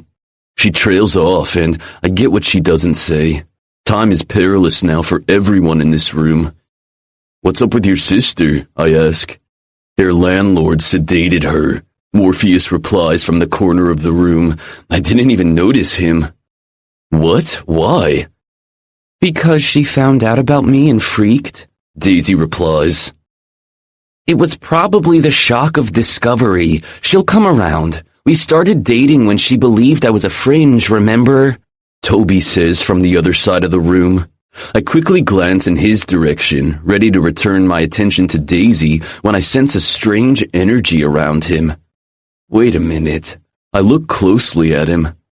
"What happened to you?" I ask. He's a fringe now, for real," Morpheus replies. I whip around to face him. "Come again?" "I need you all to stop talking at once." Mr. X walks to his desk, sporting a seriously pissed-off expression. He touches the ring on his left hand, and the bookshelf on his right swings open, revealing a secret passage. "Everyone, get in there." My spine goes rigid. "Hell to the fucking no, I'm not falling for that bullshit." "This isn't a trap, kid. It's a safe room where we can talk without fear of being overheard." "And we're just supposed to believe you?" Morpheus takes a step forward. The man narrows his eyes to slits. "May I remind you that you called me? I also assume that you have 1,000 questions. Do you want answers? Get the fuck in there." My hands curl into fists. I'd punch his face if he wasn't Daisy's uncle, and if we didn't need answers. What about Rosie? Daisy asks. I think it's best if she stay here. Mr. X replies in a much softer tone. Either he's an excellent actor, or he does care about Daisy. Even so, her shoulders tense. I can't leave her. She'll be okay in my office, honey, he adds. But it's best if she doesn't learn any more information she can't handle. I'll stay with her, Toby offers. I can see that Daisy is still torn, but honestly, I'd prefer if the ginger is also not privy to the conversation we're about to have. All right, then. Daisy scooches sideways, careful not to jar her sister too much. The girl doesn't even stir. She finally stands and Toby takes her place on the couch. I don't waste a second. In one long stride, I reach her and pull her into my arms. She gasps softly, but doesn't try to break free. Instead, she buries her face in my chest while her arms go around my waist. Ignoring the audience, I kiss the top of her head and breathe her in. Tingles run all over my body, and the damn butterflies from before are having a fucking party in my belly. Suddenly, I'm hit by a dizzy spell, and my legs feel like they're made out of jelly. What the hell? Daisy, step away from him, Morpheus warns. I sense her trying to move, but my arms are locked tight around her. I don't want to let her go. Someone finally yanks her away from me, and the motion affects my balance. I stagger back as the world spins, forcing me to shut my eyes. Son of a bitch, Mr. X mutters behind me. Then his hands are on my elbows, steadying me. When I blink my eyes open, there are dark spots in my vision. But I can still see Daisy staring at me wide-eyed and terrified. Fuck. Did she do this to me? 14. Bryce. Our father drops us off in front of our dorm building and, strangely, doesn't tell us anything else. The sense of wrongness doesn't leave me after he departs, though. It feels like an itch in my brain that I can't scratch. Rufio waits until the car disappears down the driveway to whirl on me. What the fuck, Bryce? I know exactly why my brother is giving me the death stare. The hothead can't grasp why I agreed to help the neo-gods. Give me your phone, I command. What? Give me your fucking phone, Rufio. Grumbling, he shoves his device into my waiting hands. Here, asshole. I look at the screen, and sure as shit, there are several missed calls from Morpheus. I don't bother unlocking the phone, though. I simply fry its system. Why did you do that? I toss his now dead phone back at him, and then I do the same thing with mine. For all we know, these devices are now compromised. We'll get new ones on the way. Where are we going now? I stride toward the garage without answering him. On the way there, I made a mental note of all the players we've encountered so far, and the only one I don't completely distrust is Mr. X, Daisy's uncle. I have to believe his affection for her is genuine. If I'm wrong about him, then we truly don't have anyone to turn to. Rufio catches up with me, but doesn't continue to pester me with questions until we're in the garage. Bryce, I swear, if you... I stop abruptly, and Rufio collides with my back. Fuck, I say. He walks around me, rubbing his face. What now? Take a look. Do you see anything amiss? Not Son of a bitch! Where the hell is my car? With the garage practically empty, it's easy to notice his car and mine are both missing. Mine is also gone. Do you think that Delta guy our father called is behind this? I don't know, but staring at an empty garage isn't going to help us. I spin around and retrace my steps. Now, we can't even call a cab thanks to you, idiot. I don't reply. If it makes Rufio better to call me names, so be it. Once out in the open, I veer toward the school gate. You're not going to our apartment? We can call a car using one of our laptops. No, it's best if we don't. So how do you propose getting to where we need to go? On foot? Don't be ridiculous. Of course not. We're taking the bus. From the corner of my eye, I catch Rufio's jaw drop.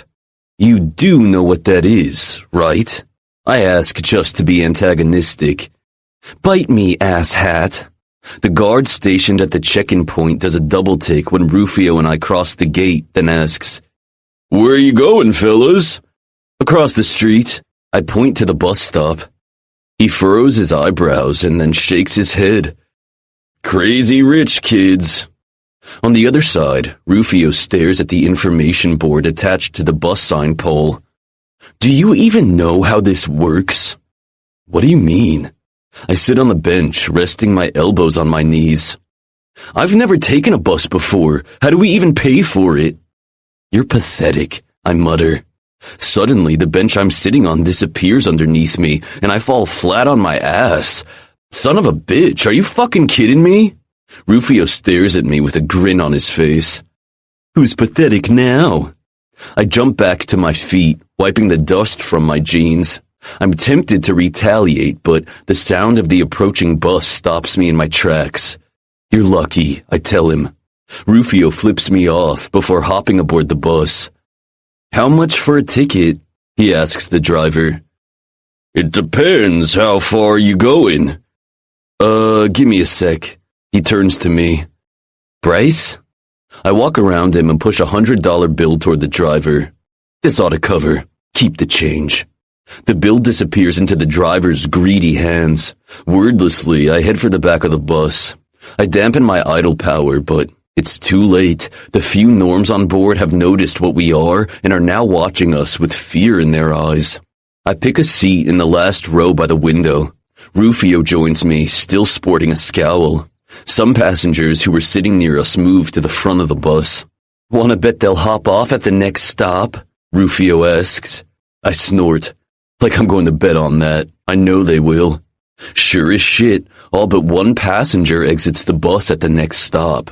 I feel bad for scaring them off, but masking my powers around norms isn't something I'm used to. It doesn't happen automatically. I'll be damned. We have one courageous norm among us, Rufio mutters. I angle my body forward to see what the man is up to. He's asleep. Of course he is.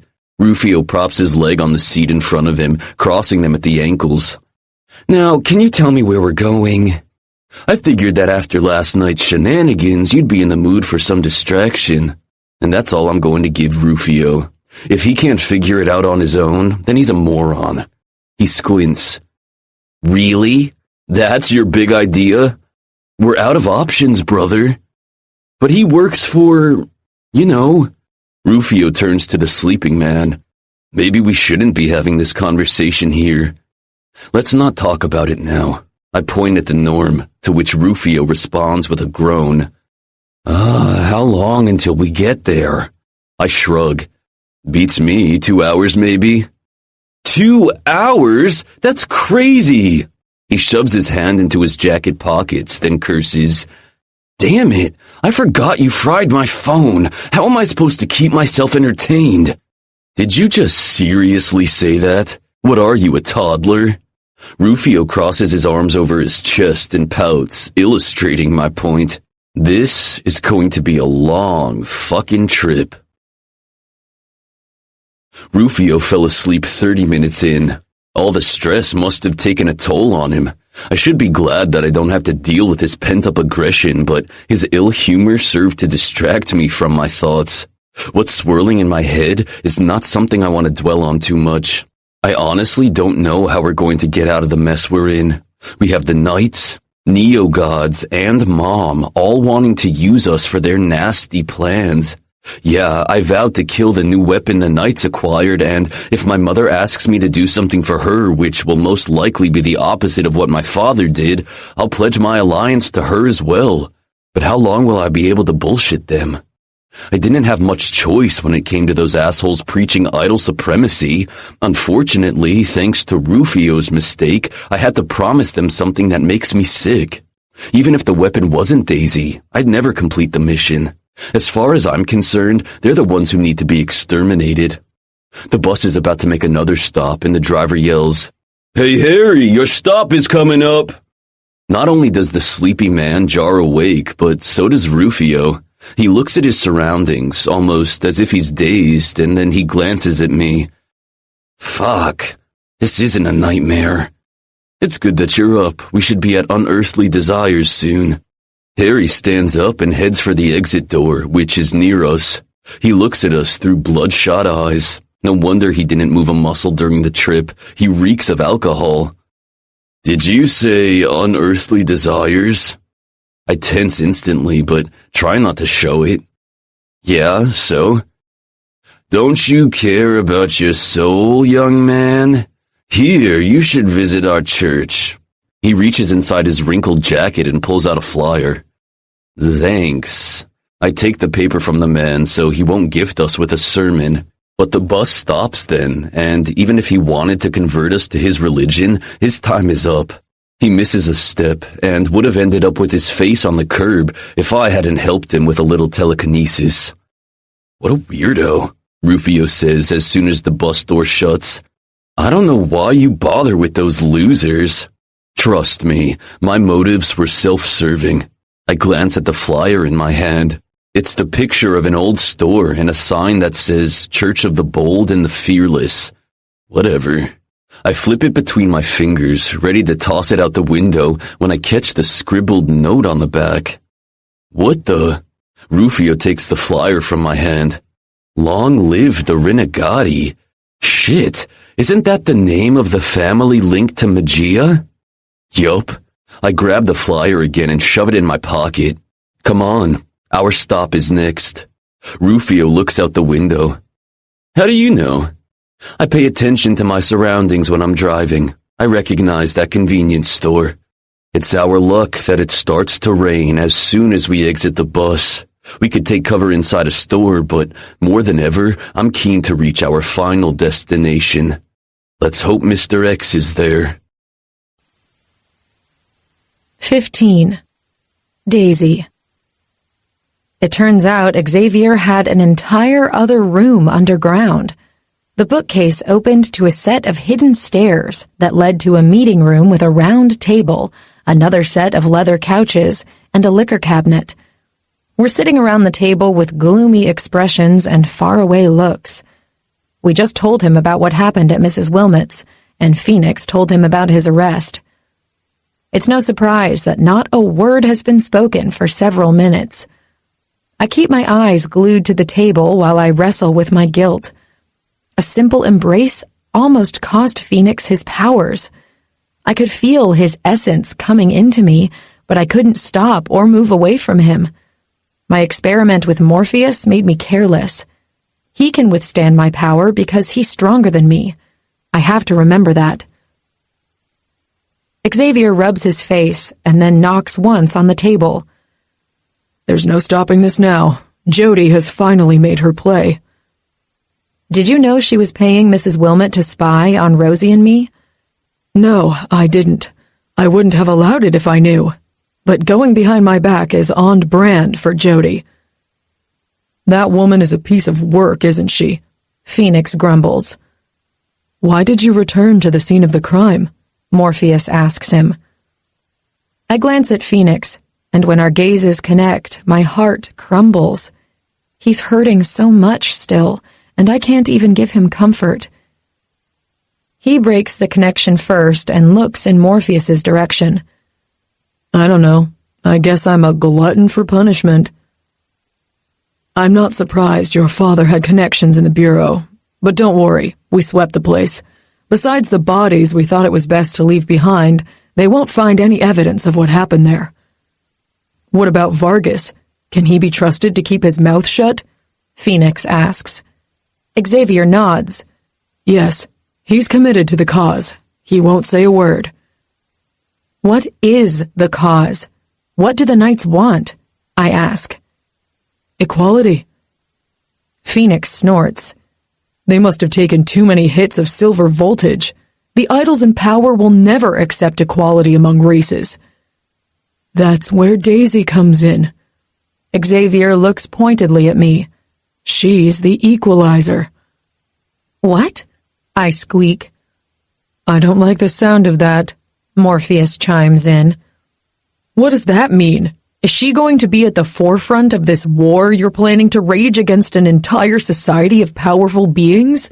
Phoenix asks. Your existence was foretold, Daisy, Xavier states. I'm not sure if you'll have any choice in the matter. Stop talking like I'm a child, I retort. And I do have a choice. I have zero interest in turning into a weapon for the Knights. I don't want that for you either, but I'm afraid it's only a matter of time before other people find out that Magia's powers have returned. You can't expect her to be your war's champion. She's only one person. Phoenix slaps the table hard. I'm not fighting in a war, I say stubbornly. But deep down, I know Xavier is right. I won't have a choice. The hounds are already sniffing around. The intercom in front of Xavier begins to ring. With a frown, he presses the accept button. Yes? I got 2 idle kids here who wish to speak with you. They say they're Daisy's friends. I sit straighter in my chair.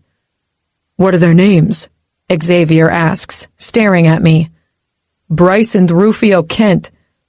Thank fuck they're all right. Morpheus collapses against the back of his chair. Where are they now? Xavier asks. At the back door. Should I let them in? No. What do you mean, no? I jump out of my chair, ready to get out of here and allow them entry myself. Instruct them to enter the premises through the front door and get comfortable in the club. I'll be with them shortly. Why did you do that? I ask. Because if they were with their father, it's possible they were followed. Do you think Mr. Kent knows about Daisy?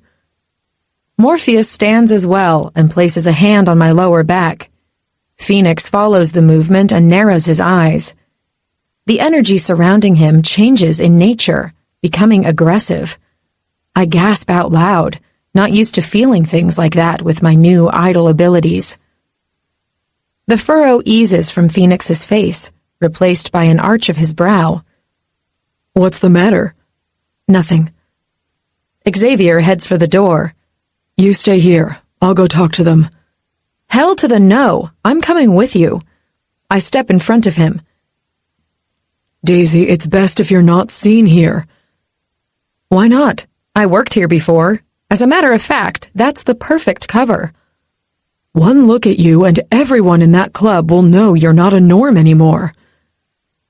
I use the technique Morpheus taught me, and when Xavier's eyes widen in surprise, I know it worked again. How did you learn to do that so fast? Phoenix asks. Morpheus taught me. My answer doesn't comfort Phoenix for whatever reason. I'm getting serious jealous vibes from him, which is odd. He was the one who forced me into a meeting with Bryce and Rufio, after all, and he didn't seem to mind then that I was seeing the 3 of them at the same time. Fine, you can come, but you have to wait in my office. There's no need to parade you in front of my clientele, Xavier replies. Most definitely not. Phoenix agrees. I have several sassy responses on the tip of my tongue, but I keep them all bottled up. Phoenix is hurting so much right now that if being antagonizing is helping him cope, then he can be an ass. We all follow Xavier back to his main office, but when we walk out of the hidden passage, Toby and Rosie are gone. Where is my sister? I shriek. Fuck, this can't be happening. Xavier is on the phone in an instant. Where the hell are the 2 kids I left in my office? I'm ready to bolt and search for them, but reason tells me I should wait to learn more. I see, Xavier continues. I don't care. You should have alerted me immediately. He ends the call and looks at me. They're fine. It seems Toby called Gunther to collect him and your sister. That son of a bitch Knight? Phoenix barks. I'm livid, but I attempt to control my anger for now. Did Toby say where they were going? I think he left a note. Morpheus hands me a piece of paper he found on the couch's arm. I read the text quickly and then turn it into a tight ball. Stupid ass. What did the note say? Phoenix moves closer but stops short of touching me. He was afraid Rosie would wake up here and freak out even more. He took her back to his place. So he says. He has powers now. Who knows what's going on in his mind? Phoenix retorts. Toby wouldn't lie to me like that. I'm quick to defend him, but not even I believe my bullshit. Toby lied not only to me, but to everyone at school. I'm sure Rosie is safe with Toby, Morpheus says. Since when are you the sensible one? Phoenix asks angrily. Okay, enough with the testosterone contest, Xavier barks. Stay here while I see what your other boyfriends have to say. I can't have another situation in my club. Xavier is about to head out when the door opens and Bryce and Rufio fill the frame. Son of a bitch, how did you get here? He asks angrily. Rufio enters first, followed by Bryce, who shuts the door behind him. Both of them look at me, and the longing in their gazes hits me hard. But the memory of what I did to Phoenix in this very office reminds me I can't touch them. Hello, I'm waiting for an answer. Xavier waves his hand in front of the guys. Please, like your security can stop us, Rufio answers. Looking at the floor, Xavier presses the bridge of his nose. Please tell me you didn't create a commotion. It's not like I don't have a bullseye on my back already. We were discreet, Bryce replies, then moves his attention to me once more. Daisy, are you all right? Yes, and you? I heard about what happened earlier. I glance quickly at Rufio. I'm not sorry that bitch is dead, only that she compelled me to do it. He shoves his hands in his pockets and shrugs. What does that mean for you, though? Weren't there witnesses? Aren't you a wanted man now? Rufio gives me a lopsided grin. Relax, babe. I'm not an outlaw. Yet. Your mother said you spent the afternoon with your father. Xavier watches them closely. Is it safe to talk here? Bryce asks. Almost as if we're in a mystery movie, Morpheus, Phoenix, and I trade a meaningful glance. All we're missing is the ominous soundtrack. Shall we go back to the secret meeting room? Morpheus asks Xavier. No, he answers. You're going back to the academy. We came here because we have something important to tell you. Now you're sending us home? Rufio throws his hands up in the air. I know what you want to say, but you can't tell me. You can't tell anyone. Do you understand? Go back to the academy and act normally. Daisy, you must keep your powers concealed at all times, no matter what. I know, I say. Why can't we tell anyone where we were today? Bryce asks. Real fear shines in Xavier's eyes. You simply can't. Not even Daisy, Morpheus, or Phoenix. What kind of bullshit is that? Phoenix turns on him, once again projecting his aggressive energy. Just trust me on this. You don't know how dangerous Maximus Kent and the people he works for are. You know them? Rufio asks Xavier. I know of them, and that's enough. 16. Bryce. I wait until the apartment is quiet. I don't know if my roommates are sleeping or not, so I walk on my tiptoes. Daisy called Toby and gave him a tongue lashing for leaving unearthly desires with Mr. Silverstone. I don't know what excuse Toby gave her, but by the end of the call, she was even more depressed. As a matter of fact, the mood of our entire party was foul. By unanimous agreement, we decided a good night of rest was in order before we hatched the game plan. But I only agreed to let Daisy slip away once again because I had every intention of doing what I'm about to now. But as I stand in front of her closed door, I don't know what to do. We've been through so much in the last few days. I've apologized for my despicable behavior. I poured my heart out as best I could, but it wasn't enough. I still sense the rift between us, and now with the weight of what I have to do, I can't carry on without her knowing what I truly feel. I held back yesterday when I realized what her powers could do. It was a terrible mistake. Instead, I should have held her close to me and reassured her that everything would be all right. I was too careful, too afraid of the consequences. But Rufio falling for Drusilla's trap and the hours spent with my father's associates served to bring things into perspective. Flattening my hand against her door, I let my head drop between my shoulders. Please open the door, Daisy. I lift my face when I hear the sound of her footsteps on the soft carpet. My heart leapfrogs to my throat when the bolt unlocks, and then Daisy is standing there like a vision. How did you know I was here? I murmur. I heard you. I open and close my mouth, but no sound comes forth. A few seconds go by with me staring in silence at her. Finally, when I find my voice, I reply. I didn't say it out loud. I was gathering the courage to knock. Her eyebrows arch, and her sweet bee-stung lips make a perfect O. Tremors run through my body as nervousness takes over. She can unravel me with a mere glance, and that's more powerful than any gifts she might have inherited from Magia. Wordlessly, Daisy opens the door wider and lets me pass. Only the nightstand lamp is on, casting spooky shadows everywhere. The door locks again, and Daisy finally speaks.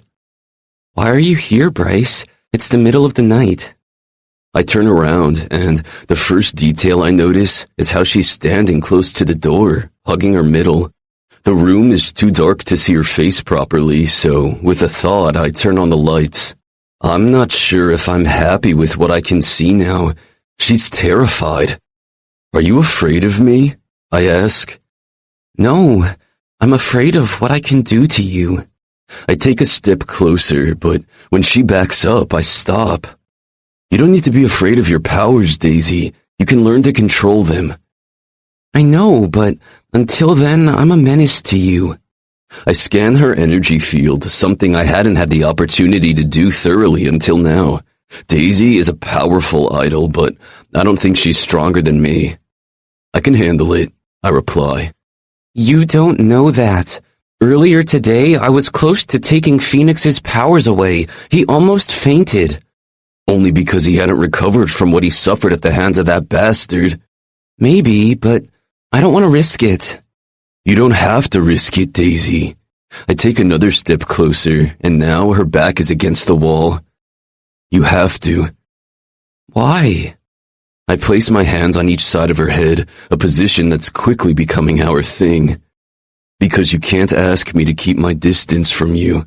It's like asking me not to breathe. It's agony. Her breathing is shallow, and her gaze is trained on my chest. It's agony for me too, but I have to fight the pull because if I hurt you or the others, I'd never be able to forgive myself. I place my index finger under her chin and lift her face to mine. You're not going to hurt us. You can control your gift. I trust you. You do? Her question is loaded, and it hurts. I didn't trust her before. I accused her of the most horrendous things. Wholeheartedly, I'll prove it to you. I take her hand and place it over my chest. Almost immediately, I feel her gift pulling, stripping my powers from me. It's happening again. She tries to pull her hand away. No, focus on not taking, Daisy. I can't. The more I try not to take, the more I do. Change your thoughts. Don't think about what you're doing. Think about what you want to do. Bryce, please, let me go.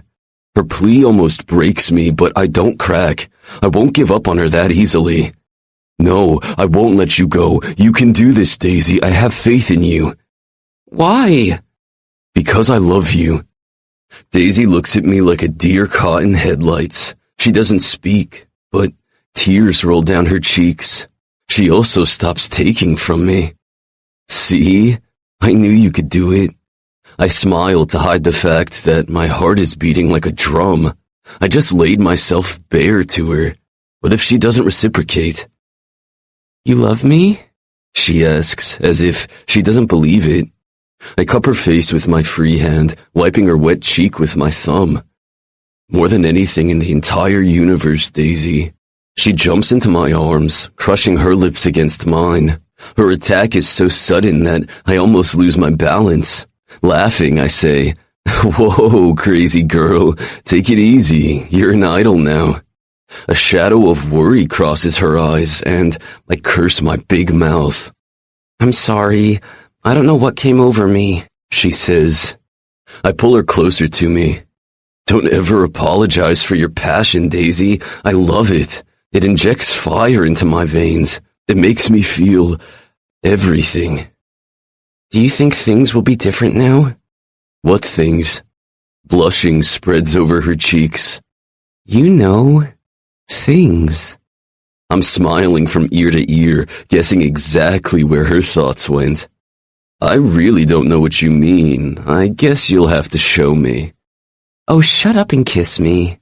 She holds my face between her hands and pulls me to her. There's nothing more erotic than a girl taking charge. Before I know it, we're tumbling down on the mattress and making torn strips of fabric out of our clothes. Daisy has always been a fiery girl, but right now, she's lust personified. It crosses my mind that getting into possession of her powers all at once may have heightened all her senses, including her libido. With our lips and tongues locked together in an ardent dance, she straddles me. We're both still wearing our pants, but the friction below is maddening to the point that I'm afraid I'll combust. I reach for her breasts, cupping them with my greedy hands. Daisy moans against my mouth when I run circles around her nipples with my thumbs. But when she begins to rock back and forth, it takes a Herculean effort to not come on the spot. I wrap my arms around her tiny waist and flip us over. Bryce, she squeaks. I silence her with a sweep of my tongue while pressing my erection against her sweet pussy. Damn it, not good enough. I abandon her mouth to leave a trail of wet kisses down her body. Daisy arches her back, offering me her luscious breasts. As tempting as they are, I keep going south until my hands and mouth are at her waistband. I'd peel her pajama pants off slowly if I weren't burning up. Daisy lifts her hips to help. We're on the same page, both hungry, impatient. As much as I want to plunge my cock inside of her, I can't resist the taste. Grabbing her hips, I sweep my tongue across her clit, loving how she trembles with my touch. For all the stars, Bryce, I can't handle this. I chuckle. Yes, you can. I lick her again, sucking her clit into my mouth. Daisy cries out so loudly that I'm sure everyone on this floor heard her. Her trembles turn into violent shakes, and the new energy that surrounds her intensifies. My skin tingles everywhere it touches her, while desire curls around the base of my spine before shooting to my cock.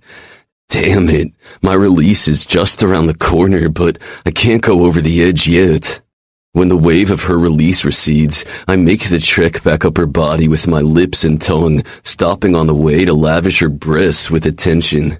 I'm definitely a glutton for punishment because I'm more than ready to explode inside of her. Daisy grabs a fistful of my hair and pulls my face closer to hers. Stop teasing, Bryce. I want all of you. You have all of me, sweetheart, but I also want something. I kiss her long and hard before I continue. Ride me. Her lips break into a wicked grin while her eyes dance with glee.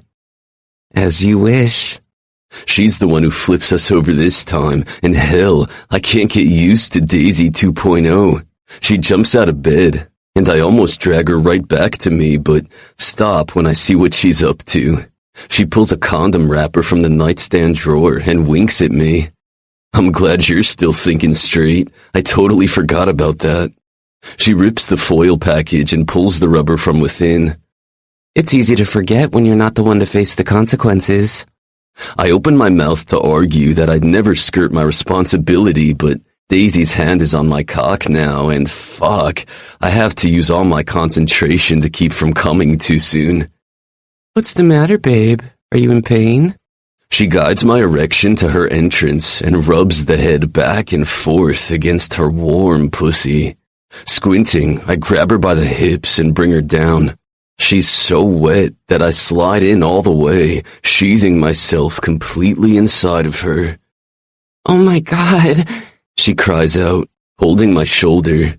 She tries to ride me, but I can't help but take control. The headboard starts to bang against the wall, and the bed springs creak loudly. The noises mingle with our grunts and moans. We're definitely not going for subtle here. I close my eyes, a vain attempt to prolong this moment, but Daisy's pussy is too fucking good. When I feel her shake again, feel the raw energy that rolls off her body, I lose my fight. Blindly, I sit up, pulling her to me to taste her lips as I empty myself inside of her. She keeps gyrating her hips, which only intensifies my orgasm. My muscles are liquefied a moment later when I fall back onto the mattress, dragging Daisy with me. We're still joined, but neither of us moves an inch as we breathe erratically and in sync. I lose track of time, but eventually I help Daisy off me, then get up to dispose of the condom. When I return to the bed, Daisy is curled up in a fetal position and asleep. I take a minute to appreciate the view. I'm not sure how many more moments like this we'll have in our future. Before the heaviness of what awaits us smothers me, I lie down, folding my body against the curve of hers. "Bryce?" she asks softly. "Yes, darling." I love you too. I hug her tighter, hiding my face and my tears behind her neck. 17. Daisy. I wake up to the sound of birds chirping, but that can't be right. I'm in my bed, not in a forest. Then Bryce moves behind me, curling his arm tighter around my belly, and I melt against his warm body. Maybe happiness is making me imagine things. I turn in his arms to make sure he's real. "You're here." I touch his cheek. "Of course I'm here," he replies, without opening his eyes. "I can't believe I'm touching you without taking anything from you." Bryce opens one eye. "I'm an excellent teacher." "And cocky too," I laugh.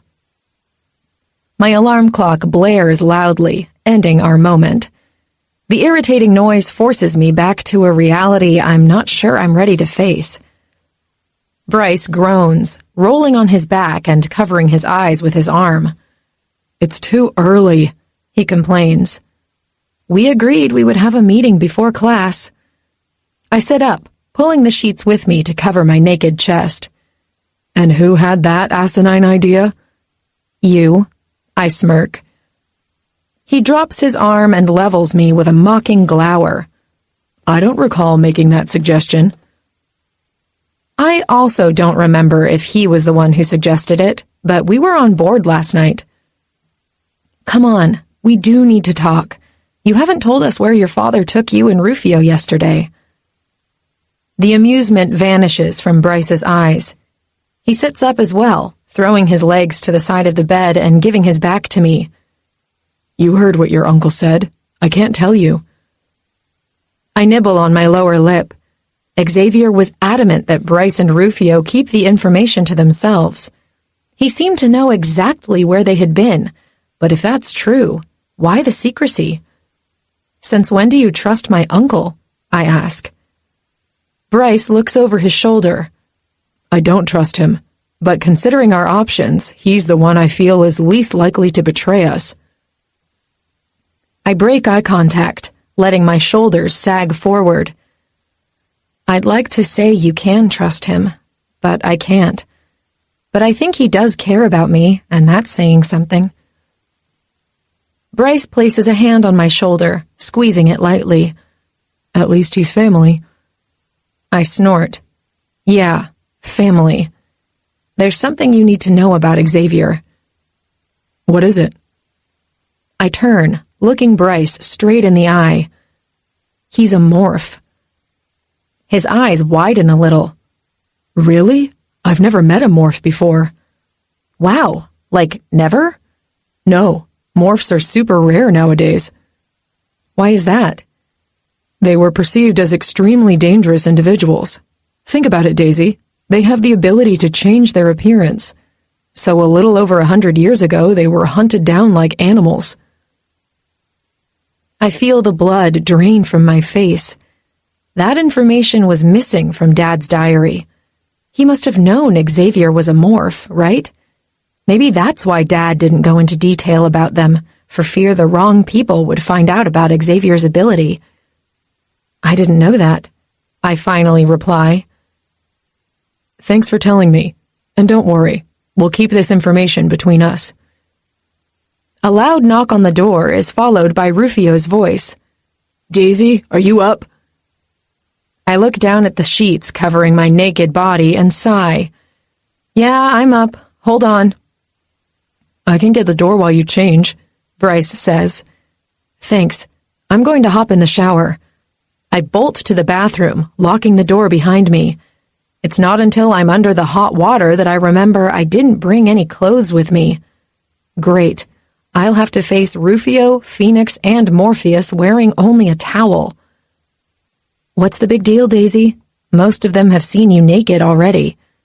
Shut up, slut. When I return to my room, the guys are each standing in a different corner, and the atmosphere is a little heavy. What's going on? No one answers with words, only discontent grumbles. Bryce stares at the others and shakes his head. They're a little upset that I spent the night with you. We're not upset about that, Rufio retorts. You could have fooled me, Bryce shrugs. While Rufio is busy glaring at his brother, I try to find the answer in Phoenix's and Morpheus's gazes, but Phoenix purposefully looks at the floor, shutting me out. When I glance at Morpheus, I feel guilty, and I don't know why. Rufio and Phoenix are mad because we woke them up with the noise. My face bursts into flames. Oh my God, you heard us? You weren't even trying to keep it quiet, Rufio replies, exasperated, and points at Bryce. Next time you decide to have a midnight rendezvous, you'd better tell me so I can come too. What? I squeak, clutching my towel tighter. Phoenix finally raises his eyes to mine. Oh look, Daisy is blushing. There's no warmth in his comment, and his gaze is as hard as stone. I take it that you learned to control your powers, Morpheus says. Yeah, I did. Cool, let's test it out. Rufio strides in my direction, and I become tense in an instant. Maybe it's because once again the guys just caught me post-sex. Or it could be that I'm involved with all four and don't yet know how to handle it. What are you going to do? I ask. His eyes drop to my lips, and my stomach coils tightly. Is he going to kiss me in front of the others? He takes my hand instead and places it on the center of his chest. Automatically, my power flares up. Damn it, I thought I'd learned to control it. Rufio twists his face into a grimace and grunts. No! I yank my hand back. He bends over, wheezing. Fuck, that was intense. I don't understand. I was able to stop stripping Bryce's powers yesterday. Why did it not work with you? Bryce is staring hard at his brother, and I can almost see the gears whirring in his head. It's possible it has to do with your power scale, Phoenix supplies. You're packing juice, Daisy. You're probably a level 17. Which means what? Bryce rubs his face. It means that maybe you didn't stop taking. Maybe I blocked you. Disappointment washes over me. I really thought I was starting to get a grip on this strange gift I didn't ask for. We'll keep practicing, Bryce adds. She won't progress if she practices with you, Morpheus interjects. You'll keep blocking her, and she'll never learn to master her powers herself. You don't know that. I can stop blocking her, Bryce rebuffs, frowning. Morpheus shakes his head. No, you can't. Survival instinct will override your wishes. Well, I guess you'll have to keep practicing with the rest of us, Phoenix says. No, I can't. The chance that I'll unmake you before I learn to control my gift is too great. There's gotta be a way, Daisy. I can't not touch you forever, Phoenix replies, surprising me. I thought he was angry with me. I'll help her, Morpheus announces. She'll suck you dry too, Rufio retorts, making me wince. Once again, the image of a succubus comes to mind. I know. Phoenix snaps his fingers. We'll round up all the nasty idols in this school and use them as practice. If Daisy accidentally unmakes them, too bad. Bryce and Rufio stare at him like he's lost his mind. I don't think your solution is practical, even if it has merit, Morpheus replies. And no, Daisy won't suck me dry like you fear. Why is that? Bryce raises an eyebrow. Morpheus glances at me, and I see it then. He's going to tell them the truth. With a deep breath, he says, I'm not a level 15, as I was led to believe. You see, the bracelets I've worn since I was a boy not only kept my shadows contained, but also dimmed my powers. Morpheus closes his eyes, and a moment later, a surge of energy sprouts from his chest, spreading throughout his body. The shadows manifest, but Morpheus is in control of them. Holy shit! Phoenix yells. You're a level 18? How is that possible? Rufio asks, staring at his friend like he's never seen him before. Bryce moves closer to Morpheus, stopping in front of him. Mr. Malik isn't your real father, is he? No. My biological father was a demigod. I'll be damned. Rufio walks to my window.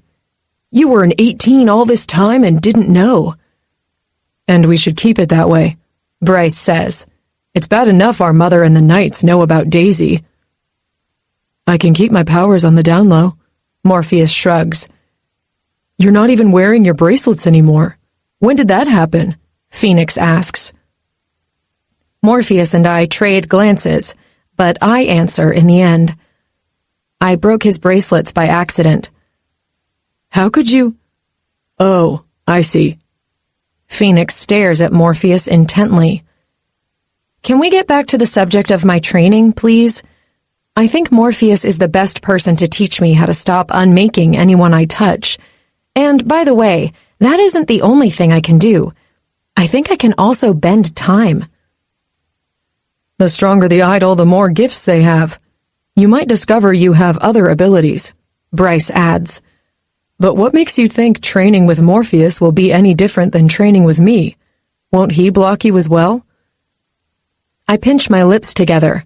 I hadn't thought about that. I didn't block her when we tried yesterday, Morpheus explains. In fact, I let her take until I thought I had nothing left. I glare at him. You didn't tell me that. My head wasn't in the right place. But you didn't unmake me. You simply stopped on your own, and then my power was there, stronger than ever. She didn't take everything because you're stronger than her. Bryce rubs his chin. I think I'm blocking her automatically because